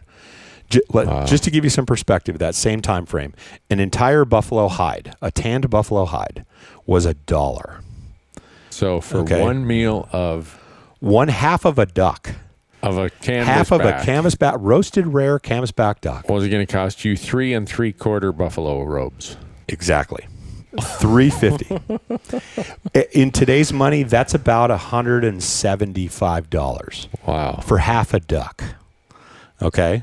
Huh. And so, when you go back and you look at that, you go, holy smokes. That's what the market hunters were providing. And so sportsmen at that time, and Roosevelt was very affluent, and Grinnell and they were in New York City. Yeah. And of course, at the same time, you had this old money, the Rockefellers. Mm-hmm. You had, and these people would use their wealth to extravagantly impress people. Yeah. Mm-hmm. The Gilded Age folks. That's absolutely. What they did. If you're going to have people over, let's impress them. Yeah. And I was reading. It was a party that Roosevelt was at and Grinnell were at. The Rockefellers. I think it was the Rockefellers who threw the party. But they served 18,000 golden plovers. Golden plovers. Plovers, a bird we don't even shoot today. Right. Wouldn't be something they're not something we eat. But 18,000 at one party. It was the hors d'oeuvre they had a huge table, and they just kept filling it with, these baked golden plovers. Oh my goodness. And I think, Roosevelt's affluence with his family, I think when they started this, it really helped to take the simple idea of a meal, and create it into something more, something bigger. And so James Beard was a part of that. He grew up in that early, probably 1900 to 1940, 1950, I would say, is the golden era of cuisine, because you had people like Irma Rohrbacher, who wrote The Joy of Cooking. Her very first edition, if you pick up that first edition, it's filled with game recipes as well as other meals. If you bought today's edition, there's no game recipes in there. All those early American cookbooks had game recipes for sure, and it was a significant portion of those cookbooks. And that's when James Beard released that I think it was his third book. I still have my mom's edition. Yeah. It sits on a cupboard in my kitchen now, because to me it was when I read that book, it was like Field and Stream without the pictures. Yeah. Because there were species in there I'd never heard of. But he had such a way about just talking about how you cook them. Yeah. I was like, I knew what a moose was. I grew up in Montana. I knew what a moose was. Yeah. But there was something there called a woodcock. I'm like, what is that? And he had recipes for squirrels. And I can tell you what, my dad looked at me, because all we had was red squirrels in Montana when I was growing up, Western Montana. Not what I My dad looked at me, he said, boy, if you waste one of those 270 shells on shooting a squirrel, like you're not going to eat. We don't waste ammunition on something that's that small. We're trying to feed people here, son. Shoot a cow elk. Yeah. All right. Don't be messing with those squirrels. So I didn't get to squirrel hunt until I came to Arizona, and that's when it really took over, because I had I couldn't get drawn. It's the whole idea of the Western system. Man, you can't get drawn for tags, and man, I just a buddy of mine said, well, why don't you go squirrel hunting? And I'm like, squirrel hunting, man. I've never done that before. I don't even know what I'm doing. And he's like, well, here, he just showed me a place to go. And he's like, just go out. There's squirrels there. I think at that point I reverted back to my childhood. Yeah. That's where I became the world's largest kid. I'm just a big kid still, because it was like, oh my gosh, I remember how fun hunting was. Mm-hmm. It was just like I was 12 again. That excitement, the pure joy, and I'm just running around, and there was no expectations. Yeah. I didn't need to kill this, monster animal with, antlers or horns. There wasn't there. Yeah. But it was like, wow, I actually got these things. They're pretty cool. Oh, by the way, they taste really good too. Yeah. They're a whole lot fun to cook and eat and chase around the woods, and I get to see other things. I've been hunting in a canyon and had a bear walk down the canyon that I'm sitting in as I'm waiting on squirrels, and I've seen bull elk, and usually guys get mad about squirrels, especially elk hunters. Noise, right? Well, yeah, they're like, I'm trying to hide from these elk, and these squirrels are like letting my position go. And I always tell them, this is the universe telling you you're hunting the wrong species. Okay, you're not paying attention. The squirrel's yelling at you saying, dude, it's me. You should be hunting me. Forget the other guy. Yeah. Well, when you talk about this becoming a kid, we just posted some YouTube videos about me grouse hunting. Corey Jacobson and I were elk hunting. And kind of the predominant comment people had were, Randy, you are like a little kid when a grouse shows up. Yes, I am. Admittedly so, because of a couple things. One, I don't care if it's a big grouse or a small grouse. It's a grouse. Yeah. It's what I grew up doing. And the first thing I ever shot that our family ate was a rough grouse. I shot it with a little 410. And from that point on, there was not a rough grouse in our county that was safe from Randy Newberg and his single shot 410. I mean, it's hard for people who don't hunt to understand the gratification that comes from, I got a meal from the wild world. There's something so cool about that. And when you're 10 years old or 12 or 16, or even if they call adult onset hunter and you're 35, the first time you go and you get a meal from the woods, and same effect from fishing, it's a different, there's nothing I can find in my world of gratifications that equates to that in a similar term. I'm not saying there's nothing that's better, it's a unique feeling that is important. It's almost like, hey, I did this. It's like some mechanism in your brain triggered or tripped when you did that, that you didn't even know was there. Mm-hmm. And so now I'm 50 years old and I see grouse running around on the forest floor. I'm just like a bird dog, man. What's the limit? Yeah, let's go. Dang, there's more of them here. Oh, well, that's the limit. But the point of that, of me bringing that up, is to get back to your point of how fun it is for small game, and how it is the perfect experience for new or young hunters, I think. And I grew up in a place where the predominant, as we call them, rabbit, was a snowshoe hare. And I got people who tell me snowshoe hare are good eating. Maybe it's because Norwegians, Swedes, and Finns never figured out how to cook snowshoe hare. But if I found a cottontail, he was in a whole lot more trouble than a snowshoe hare ever would be. Right. And the only reason there are still cottontails that they aren't extinct today is because the non-hunting world has not figured out how good eating they are. Sure. Can you imagine if all of America knew how good eating a cottontail rabbit was? You'd have to have a tag lottery drawing for them. Sure. And they're everywhere. Yeah. And when it's funny, we been to Europe a few times, and when you go by their markets, I always tell people you'll learn some of the most fascinating things if you go to markets. Yeah. In other countries, particularly in Europe. They eat far more game than we do. Mm-hmm. I sat up in my hotel room. I was up on a third floor balcony that overlooked a market across the street. And this old man would drive up every morning at the same time, early morning, before the market was just about getting ready to start opening. And the manager would come out and meet him. And he'd reach into the back of his truck. He did this little pickup truck, and he had a dog box in the back. But that's what drew my attention to it right away. Okay. And he'd reach behind the seat and he'd pull 2 fresh pheasants out of the back seat, and he'd hand them off to the manager. Manager would peel off a few bills, pay him off, and he'd just turn around and hang those fully feathered pheasants right in the front of his shop. And I was like, this guy has my retirement job. Like, I'm just going to go live on a farm outside Paris and go hunt where this guy is, and I'm just going to sell my pheasants in town. Yeah. Just so I can go hunt pheasants every day. Right. Like, that's my retirement gig. And so I wish, people in America could eat this more. But obviously with conservation, we don't have markets anymore. We don't sell meat, wild game meat. Right. It isn't available for sale, and so sharing it with other people, I think is vastly important. Yeah. Sharing the harvest with other people and really, sharing that story, because you're definitely connected to your meal.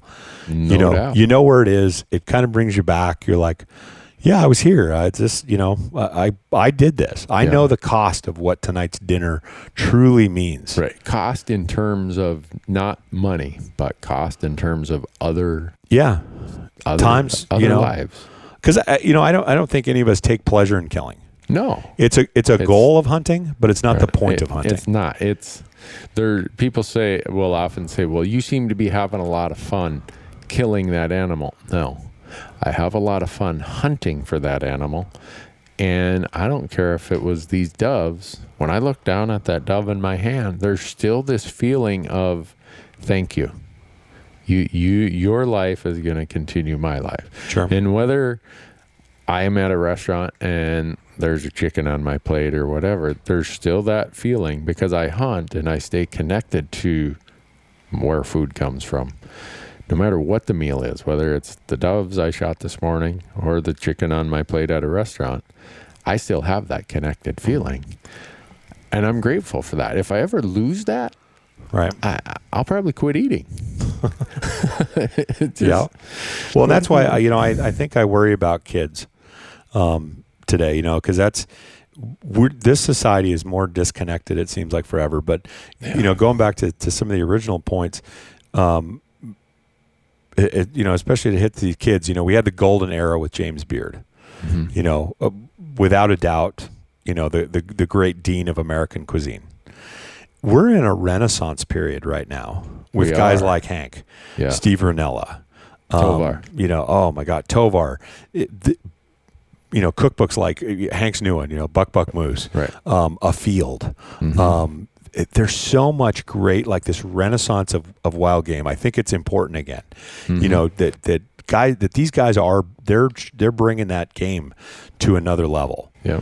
That this is high cuisine, because it really is. This is the rarest dinners and meals you will eat in America today. It's not Kobe beef. It's, I can still buy that. Right. You can't buy an elk loin dinner. Right. You can't buy, squirrel bacon stuffed chili rellenos. Yeah. You know where you're going to get that? My house. Mm-hmm. And I didn't pay for it. I bought a license. I went out hunting, but it's not something I couldn't go to the store. Right. And no one's going to get to experience that. The tacos, Mm-hmm. Yes, we actually did pay money at a restaurant, but you brought them the meat. Exactly. They didn't get it on their own for those Dove tacos. Yeah. And I think that gets lost. And like you said, to some degree, the value of that gets lost. Of here we are, a country with all this public land and this publicly held resource called wildlife, that we get to hunt as general citizens. And the bounty of that hunt is we get the finest food on the planet right here on our plates. Yep. I don't know how you close the loop any tighter or any more gratifying than that. Right. But maybe there's a way, and I'm just missing it. But I love this whole food side of hunting that's emerging. I'm so grateful for it.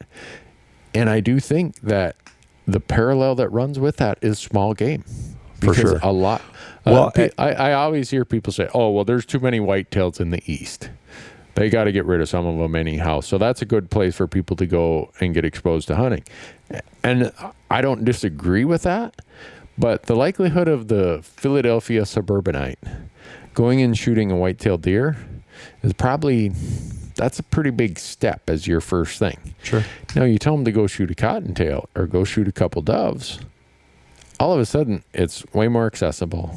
It's inexpensive. It doesn't come with all the other bigger complications of, all right, how do I take care of 100 pounds of big buck deer meat and all that? And so that can be intimidating. It can be. And so I'm grateful for this whole food movement that's going on. And I just hope that people understand the best way to participate in that is the small game world. Oh, for sure. Between grouse and jackrabbits or cottontail rabbits, I'm not sure which I would prefer more. There's just something about grouse that get me doing the crazy dance. Sure. Maybe it's because I see so many cottontails in my travels that I start to take them for granted. Speaking of cottontails, what cottontails do you have here in Arizona? So we have desert cottontails, eastern cottontails, and mountain cottontails. Tell me the difference of the three. So the easiest way at a distance to be able to tell is ears. It's all in the ears.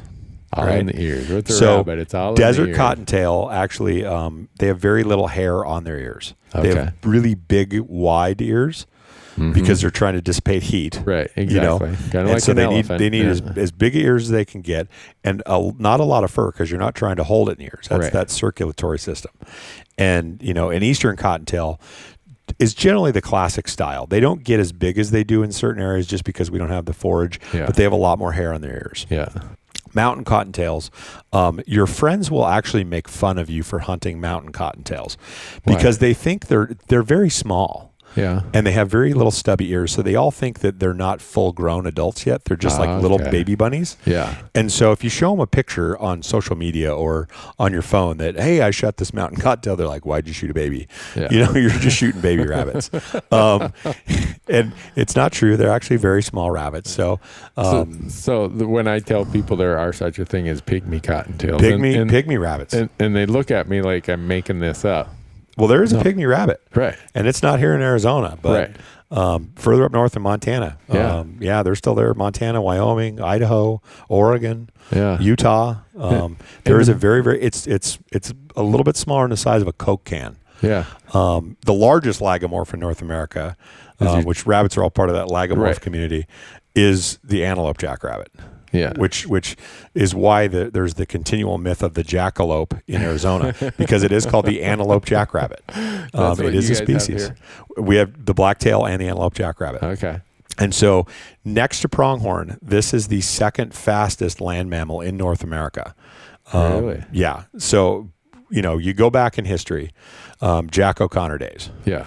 Jack O'Connor was the most prolific jackrabbit rider of his day, and really of any era, as far as talking about jackrabbits. Because I remember Jack O'Connor sheep stories. I remember Jack O'Connor mountain goat stories. Right. And so if you go back, people, it's funny what sticks in people's memories. Yeah. And so Jack O'Connor,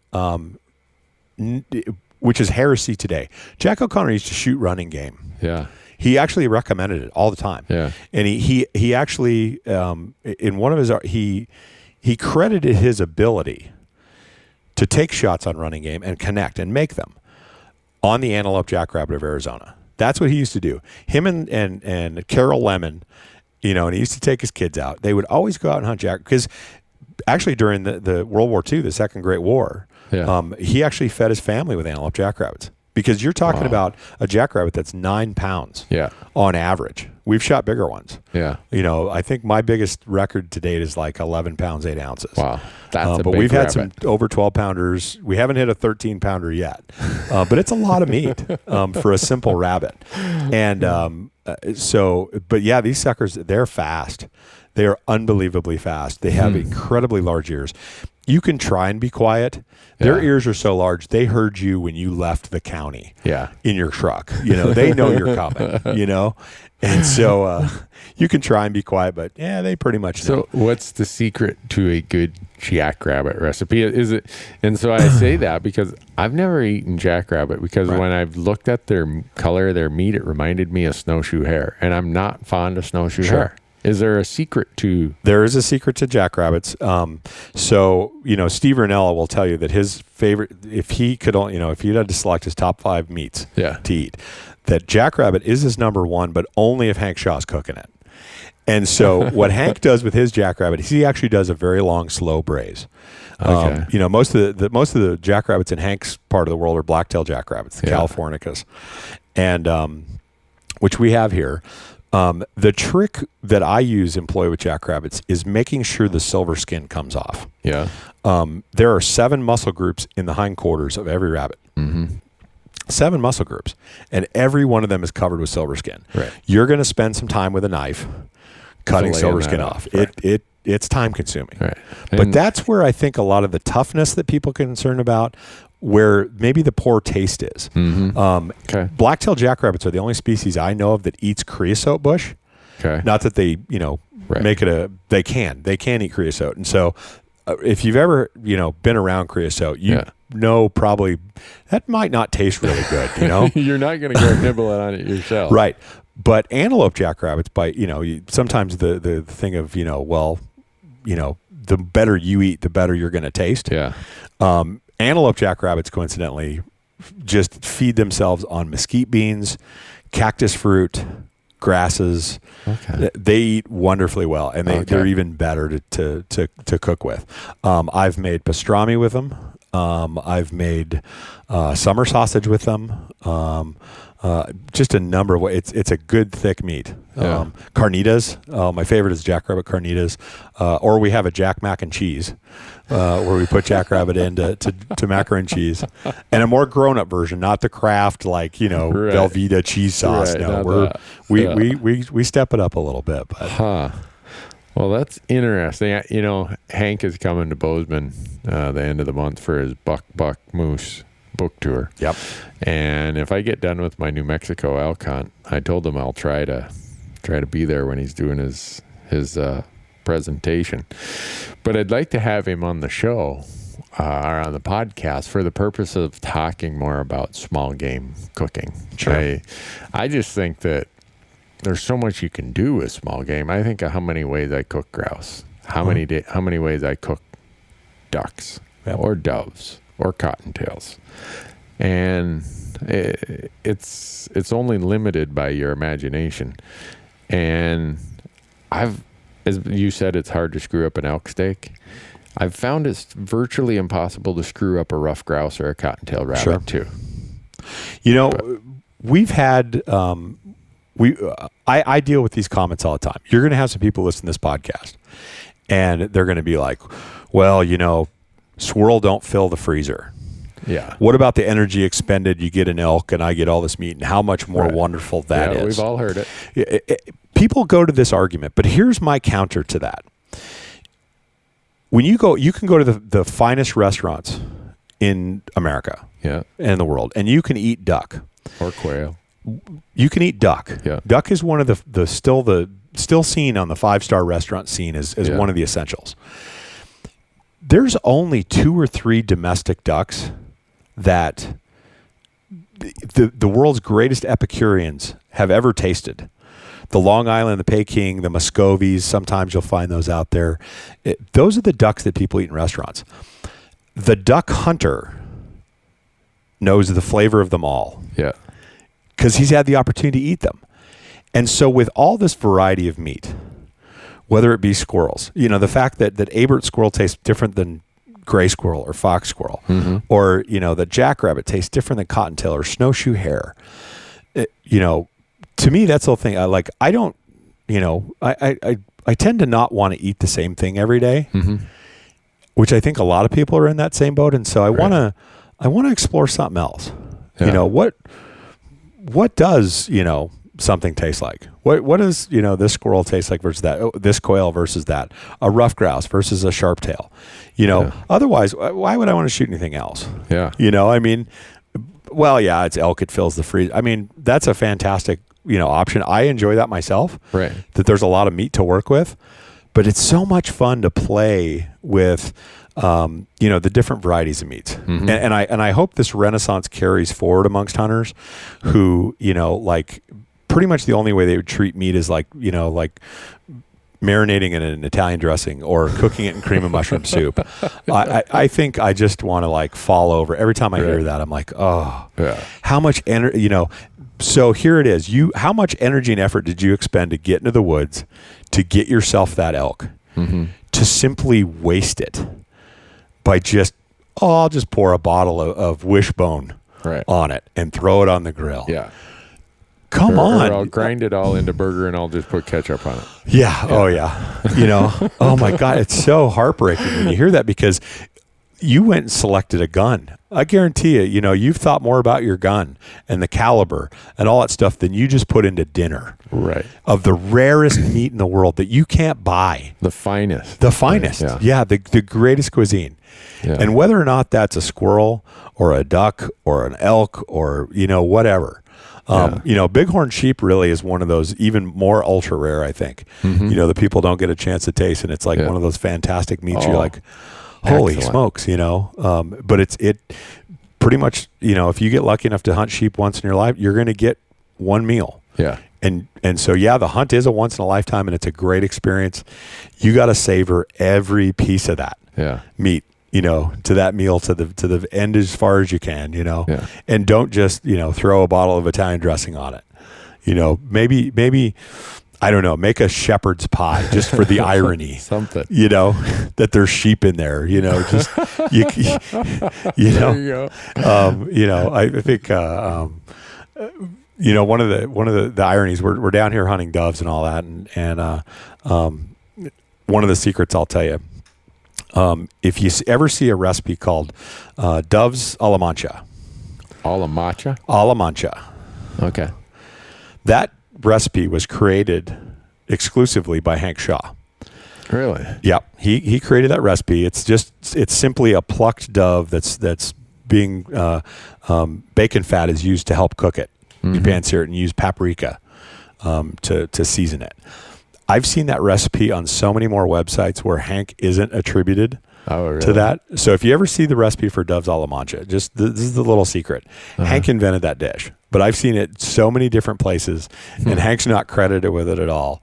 You just kind of feel bad. You're like, but I think he's okay with it to some extent. He gets a little mad that they don't credit him for it, but yeah, doves a la mancha was Hank's, and it's a fantastic. I can't wait to see what recipes we see at the cook-off tomorrow. Different ways to use dove. Yeah. So, And then I can't. Well, I gotta keep mine a secret at least just for one more day. We don't want to get it out there. But one of the things you've noted hanging out with me the last 3 days, Jonathan, is I'm not a condiment guy. Right. I don't put any type of kind of crazy stuff on my meat or on my sandwich. Sure. And part of that is, one, I don't like condiments. The other part of it is I love to taste the flavor of what's in the meat. Yeah. So last week in Utah, Marcus, my camera guy, he and I were living off these home-cooked lasagna meals my wife makes. Yeah. And she always asks, what game do you want in here this time? Well, this was Sitka blacktail deer. Okay. And anyone who hasn't eaten Sitka blacktail, once they do, it's going to be so remarkably different than every other piece of venison they've ever eaten. They're going to say, whoa, what was that? And so when I was eating that dove taco yesterday, the very first bite I took, I'm just like, this meat is in my mouth and all these juices, and it triggers my mind to think about what is it in that dove's environment, its landscape, that makes it taste the way it does. Yeah. Whatever animal it is. Because when I have a piece of chicken, I can sit there and savor that all I want, and it tastes like something pretty bland. I can have a hamburger, and I can sit there and I can try to taste something in that. I struggle to find the real savory, different, just mixes of flavors that I find in all my wild things that I cook. Yeah. Maybe it's a mental thing. Maybe it's a placebo effect. I don't know. But for me, when I eat blacktail, Sitka blacktail, and last year was the first time I shot one, and the first time I've got to eat it, and I don't have hardly any left in my freezer. It's really remarkable to me how distinct that is. And now my mind is saying, are there other types of meats out there that I've not, this winter I'm going to go javelina hunting, and everyone tells me javelina is terrible. I don't know if that's true or not, but I'm going to find out. You're smiling. I'm smiling because, so sometimes javelina is pretty rough. Okay. As a species. Right. I've hunted javelina for 7 years. Yeah. Before I killed my first one. Mm-hmm. I had to put in my dues. Yeah. I've had a rough go. Like the fates have conspired against my harvesting javelina for 7 straight years. And I walk around, my buttons, they go, oh yeah, we shot it first 5 minutes of the first day. We got to go home. I'm like, I just spent a week. Like, I barely even saw one. I couldn't get close. I didn't get a shot. Torrential downpour. I got caught in a this, that, other thing. It's just been a nightmare for me. I've had more things go wrong. And I finally got one. And I can tell you, I shot a big old boar. Okay. Wasn't my intent, but it just so happened that's the pig I saw. I said, I'm shooting that javelina right there. And he's a big old boar. And yes, they do have a scent gland. And this one was the size of a hard ball. Oh, and I went and I trimmed it down. I, skinned it out, and I put it in my cooler. And so ended up losing my phone, had to go back out to the campsite, tried to find it, couldn't. Finally, whoever found it called my friend. The last number was in my phone, so I waited around. Finally, it wasn't till late. I didn't get home till well after midnight. By the time everything was said and done, the pig's still in the cooler. I'm like, okay, I can't process it tonight. I'm just wiped out. Yeah. So I'll deal with it in the morning. 4 a.m, my wife wakes me up. John, there's water leaking into your daughter's bedroom. I'm like, oh my gosh, what's going on? So I go find out. Water heater's now cracked. I'm like, oh man, what a nightmare. So get up, shut the water off the house. I said, we're just gonna have to deal with that water. So I get up in the morning. Now I've got to move stuff around in my garage. I got goose decoys over here. I'm like, I got to get to the water heater. And so I finally get to the water heater. We pull the old one out. We put the new one back in. So now I've gone, that javelina has sat in my cooler this entire time, And so it ends up, finally get everything done a day and a half later where I can now get to the javelina. Right. I opened the lid and I was like, oh, I'm going to have to burn the cooler with the pig in it. it was really smelly. I'm like, man, they have a very strong odor. I'm like, there's no way this can be good. I'm going to be a good sport. I'm going to try it anyway. Bring it in. I spent some time. I cut the fat layers off. I worked on the silver skin. I packaged it, did all that stuff. And the very first thing I was like, I wonder how bad it really is. Yeah. And so they're obviously not a pig, right, or directly related to one. But I said, I'm going to try and turn a hindquarter into a ham. Mm-hmm. I did. It's the most fantastic ham I think I've ever eaten. Really? Yeah. I've made my own homemade chorizo with it. I've had the backs. I'm like, it's fantastic. And it's one of those things where I think maybe people cook it wrong. They may not take all the fat or the silver skin off. Okay.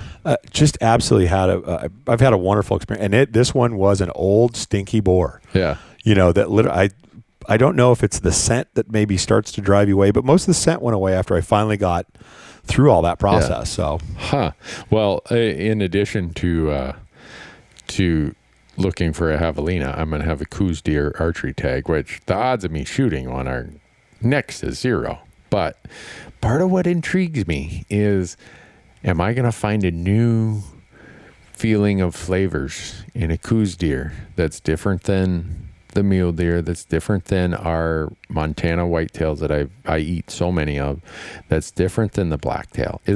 Am I in for another discovery if I am so fortunate to shoot a Coos deer? I think you will. I think you'll be surprised. Coos deer, their Dairy Queen, their ice cream plant, is the mountain mahogany. Okay. They love mountain mahogany. Wow. And so what I thought was, growing up in Montana, I moved down here to Arizona. One of the strangest occurrences to me in Arizona, what I thought was the oddest, because we had, Montana, you've got basically whitetails in the bottoms, right, and muleys in the mountains. Yeah. And I moved to Arizona, and the mule deer are in the bottoms, and the whitetail are on top of the mountains, and I'm like, something's wrong with this. Like, this is reverse to what everything I know. Yeah. And it is, because hunting them isn't like hunting other whitetails. Yeah. It's not the same. It's mind-boggling. But yeah, they eat mountain mahogany. They're a very small deer, just like the Sikas are, and you're just kind of like, but that flavor, it's just something undeniable. Really? You don't get a ton of meat off it. It's funny. It probably would fill a hotel refrigerator freezer if you'd broken it all down. Yeah. One of the little small, you could fit the whole thing in the hotel refrigerator in your room. And that's about all you get. I always said the best part about shooting a Coos deer, as soon as you got it, you could just, pick it up, put it in your pocket and go home, because they're such small deer. 100 pounds, man. That's a big buck. Really? Yeah, they're a different breed. So. Well, the good news is that every year I apply in your wonderful state for elk and deer and antelope and bighorn sheep, and that's part of why I decided I wanted to come down here and I wanted to do this dove hunt, is to show people in Arizona you can get a lot of other opportunity for that non-resident license you buy. So I'm coming down. I've already shot doves. When I come down in January, the quail are in trouble. Yep. I'm going to have an over-the-counter archery Coos deer tag, and there's tons of leftover archery, or maybe they're even over-the-counter. I got to look. The leftover javelina tags. Javelina tags. So I'm thinking, man, I'm going to get my money's worth out of this Arizona non-resident license. Well, and there's so much to do. It's the pay-to-play system. Yeah. And if you've got it, why not use it? Right. And you guys, Arizona is what percent public land? 60% public. 60% public, 24% tribal, and 16% private. It's hard for people to fathom this, particularly because the laws are different. You can cross fences here, right, and not worry about, unless it's posted, about getting in trouble for that. Right. We go out quail hunting and you run into a barbed wire fence. If there's no signs that don't say posted, you just cross over and keep quail hunting. Right. Now you got to watch which fence you cross because you could end up in Mexico. But you know, you get out there. You get back before they build the wall. Sure. But yeah, it's amazing. You know, particularly people from the East and all that stuff, where it's a lot of private stuff. They go, well, what's this unit look like? And I said, you see that mountain range over there, and you see that one way over there in the distance. Everything in between is yours. Yeah. Just go. It's mostly a mix of BLM land, Forest Service, and state trust land. Right. And our state trust land, your hunting license, as long as you're hunting in a valid season, that's your permit to be on it. Right. Camp out there, hunt out there. Right. As long as you're hunting in a valid season, you're good to go. Right. And the rest is BLM forest and Arizona's diverse. I mean, there's a lot of people think it's just, we're just rolling dirt, sand, sand dunes and rattlesnakes and whatever else, and these saguaro cactuses, but there's some diversity here. I mean, the North Country and the trees, I don't know how you think we grow 400-inch bowls, on just dirt and cactus. Right. Serious good habitat up there. Yeah, there is really good habitat, and then of course, the mule deer, the Kaibab mule deer herd of the North Rim. It's just a grand state to see. And like I said, the biological diversity is just nuts. Yeah. With what you see here. And down in the country you're going to be is the overlap of the north-south line of species. Okay. So the subtropical, neotropical species of the south end in southern Arizona, and all the species from the north cross over and end right about at the same spot. So you're looking at elegant trogons and these big, massive, beautiful birds. Yeah. And at the same time, you're going to run into like these giant, ugly bugs, like vinegaroons and stuff that's going to freak you out because you're like, that thing looks like it'll eat me and carry me away. And then these tiny little white-tailed deer. Right. And this giant jackrabbit and just a plethora of bizarre things. Yeah. That only occur in Arizona. Mm-hmm. These sky islands, these complex of the islands out in the desert. They're just mountains that are completely surrounded by desert and act like an island. Yeah. In terms of biogeography, it's really strange. So it's beautiful country and everything. I'm so lucky that I'm afraid to tell residents how many tags I've drawn in Arizona as a non-resident, and I come here whenever I can. And my point is, because I'm starting to come full circle back to smaller game items. And our TV show will always be big game, but our YouTube channel, this podcast, I want that to be our opportunity to talk about some of these other things. And Arizona, like you said, has it in abundance and has public land in abundance. Sure. I think that's the part. You said Arizona is one of the most urbanized states there is. It's the second highest urbanized state in the union. Which most people think that, and then it doesn't equate that there should be so much public land that there is. Yeah. There's phenomenal amounts. So, Jonathan, we're pushing 2 hours here. Okay. So, one of the things, and we got on this topic, and I'm hoping that maybe you can chime in here, but I always like to leave the listener with things to read or things to watch that kind of trigger some of the topics we've mentioned. And I can't say that specifically he's done this, but Michael Pollan has the new Netflix series, Cooked. Mm-hmm. That's followed the book. Follows the book. And his prior book before that, The Omnivore's Dilemma. If people don't want to read a book, but you've encouraged, because I've only watched the series, I've not read the book, and you've encouraged me to go read the book, and I'm going to do that. And that Netflix series called Cooked, a guy named Elliot Woods told me, Randy, you got to go watch this. So I did. And thanks for that, Elliot. But I would encourage all of our listeners to go and watch it. And it talks about the history of how fire changed us, how fire allowed us to become meat eaters to a better degree, or how we went about it. And that's just episode 1. Yeah.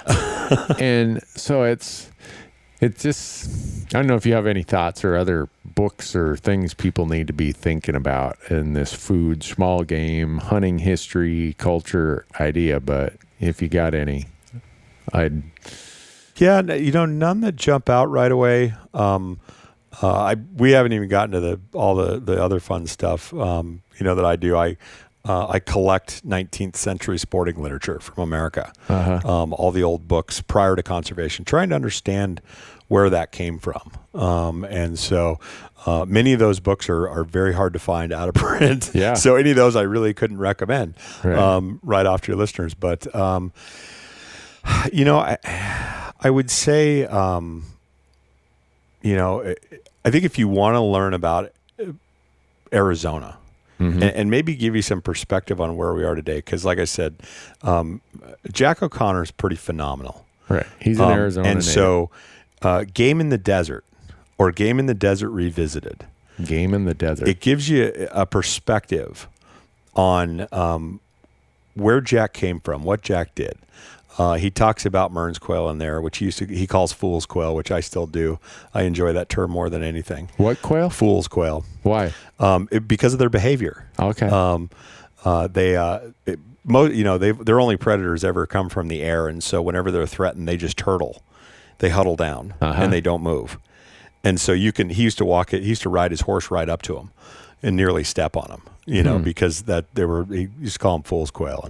But he used to take shots on running game, when he'd spook coos deer. Right. And I think that gives you kind of a flair for where he came from at the time. And I think the original edition with the snakeskin cover is not easily found. The reprint, the revised edition that came out by Outdoor Life, I think in the 70s is quite a bit more calm. But it gives you kind of a flair for Arizona and just where he came from and definitely one of the greatest outdoor riders, I think of history. Incredible. Because everybody knows him for the 270 Winchester. Right. That's everyone thinks the Winchester of that. Model 70. And you know him about bighorn sheep, and but in history, so ending up at ASU, what's interesting is I have a bit of dyslexia when it comes to the Dewey Decimal System. Okay. And so when I was writing research the library papers, catalog system he's referring to. When I was at ASU and I was in the Hayden Library stacks, I was doing research for a paper, and I had this bout of, I'd written the numbers down wrong. And the book I was looking for wasn't in front of me, but I found the entire bound set of Outdoor Life magazine. And so it was all of it. And it's issues I never got to read from, the 40s, the 50s, the 60s. Hayden Library had them all. And so I lived at the library from that moment on, because now I knew where those were. I didn't even know they existed there. And I just started reading. And so I got a chance to kind of read Jack O'Connor the way my dad did. Yeah. Or my uncles, and kind of get it from that perspective. But I went a step further because Jack was from Arizona. Right. Come to find out, he used to write for the Arizona Game Protective Association. He wrote for these kind of local mags here. And so I got to read Jack in a different way, in a different sense, kind of really get to know this guy, like where did he come from? But Game in the Desert is one of those quintessential books he'd written. And so I'd encourage you, if that gives you kind of a taste for him, really research out, some of his other stuff. You can Outdoor Life, you'll find his jackrabbit articles in there. Really? And so it's some of the most fascinating. His love affair with that rabbit was just amazing. And that's what led me to him. I'm like going, what's he talking about, this crazy rabbit? He used to shoot him with a 25-06 clear across the desert, and I shoot him with a 22 today. Right. And just refining it. But it kind of makes me feel like, I'm kind of one of the only guys out there going and chasing these big monster rabbits. But it's a good time, and I certainly know, well, he fed his family, he ate them. Yeah. They're certainly good to eat. They're just really, really good to eat. So, well, you've intrigued me with the possibility that my return visit may not be to Yuma, but maybe to someplace looking for these Abert squirrels. Yeah, if we need to do a squirrel show for the YouTube, you just come on back. Or antelope jackrabbits, or insert small game of Arizona here. So, but Jonathan, you just, I can't even express to you how thankful I am that you hung out with me the last 3 days. Are you kidding me? I'm honored to be on your show. I'm like, do you know who you've had on your show? Have you heard these names?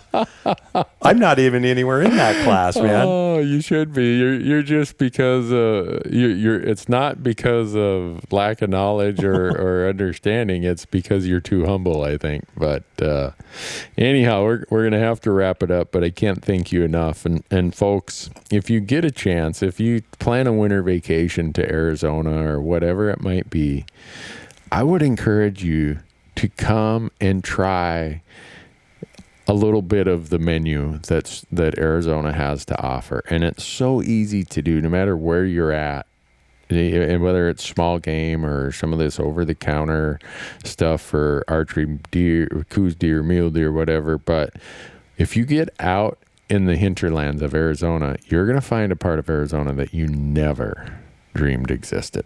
Am I correct? Would you give me the nod of approval on that, Jonathan? There's more beautiful places, completely unknown, foreign. Yeah. To most people, it's I still discover new stuff all the time. Yeah. And that's to me. We grew up in Montana, right? I was there. Yeah, and I did not know this till I showed up here that Jonathan had grown up about 70 miles west of where I live in Montana. Yep. And then you joined the Army and then came here and went to college. Moved down, just haven't. Just kind of fell in love with the place. I mean, It was. I remember calling my dad about Arizona. I worked my first deer check station down here, and I was going to college, and I was like, Dad. And this is back in the days before cell service was even up there. I had to get way down off the Grand Canyon and all kinds of stuff till I got cell service. I'm like, Dad, we've been lied to.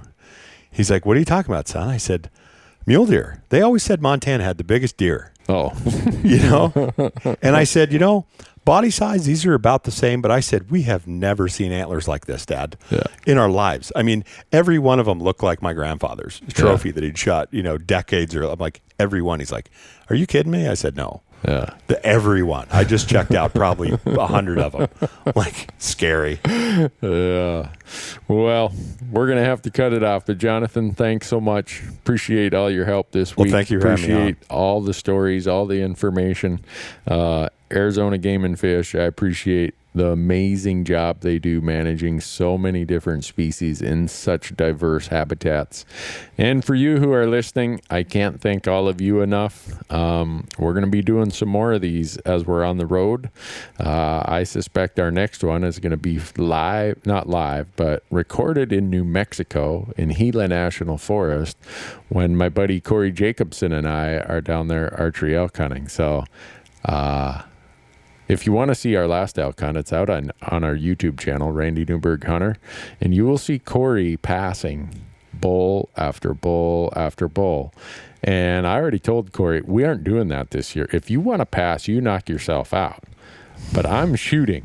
I am going there with the full intention that the first bull elk that steps out in front of me within 40 yards broadside is getting an arrow. So I don't know what that podcast will be about. Corey is thankful that there are no known grouse in this area of New Mexico, because in Montana he said we were on a grouse hunt that occasionally turned into an elk hunt. So I think this one will be all elk hunting, and maybe it'll result in a good podcast. But anyhow, folks, thanks for listening. Hope you all have a great season ahead.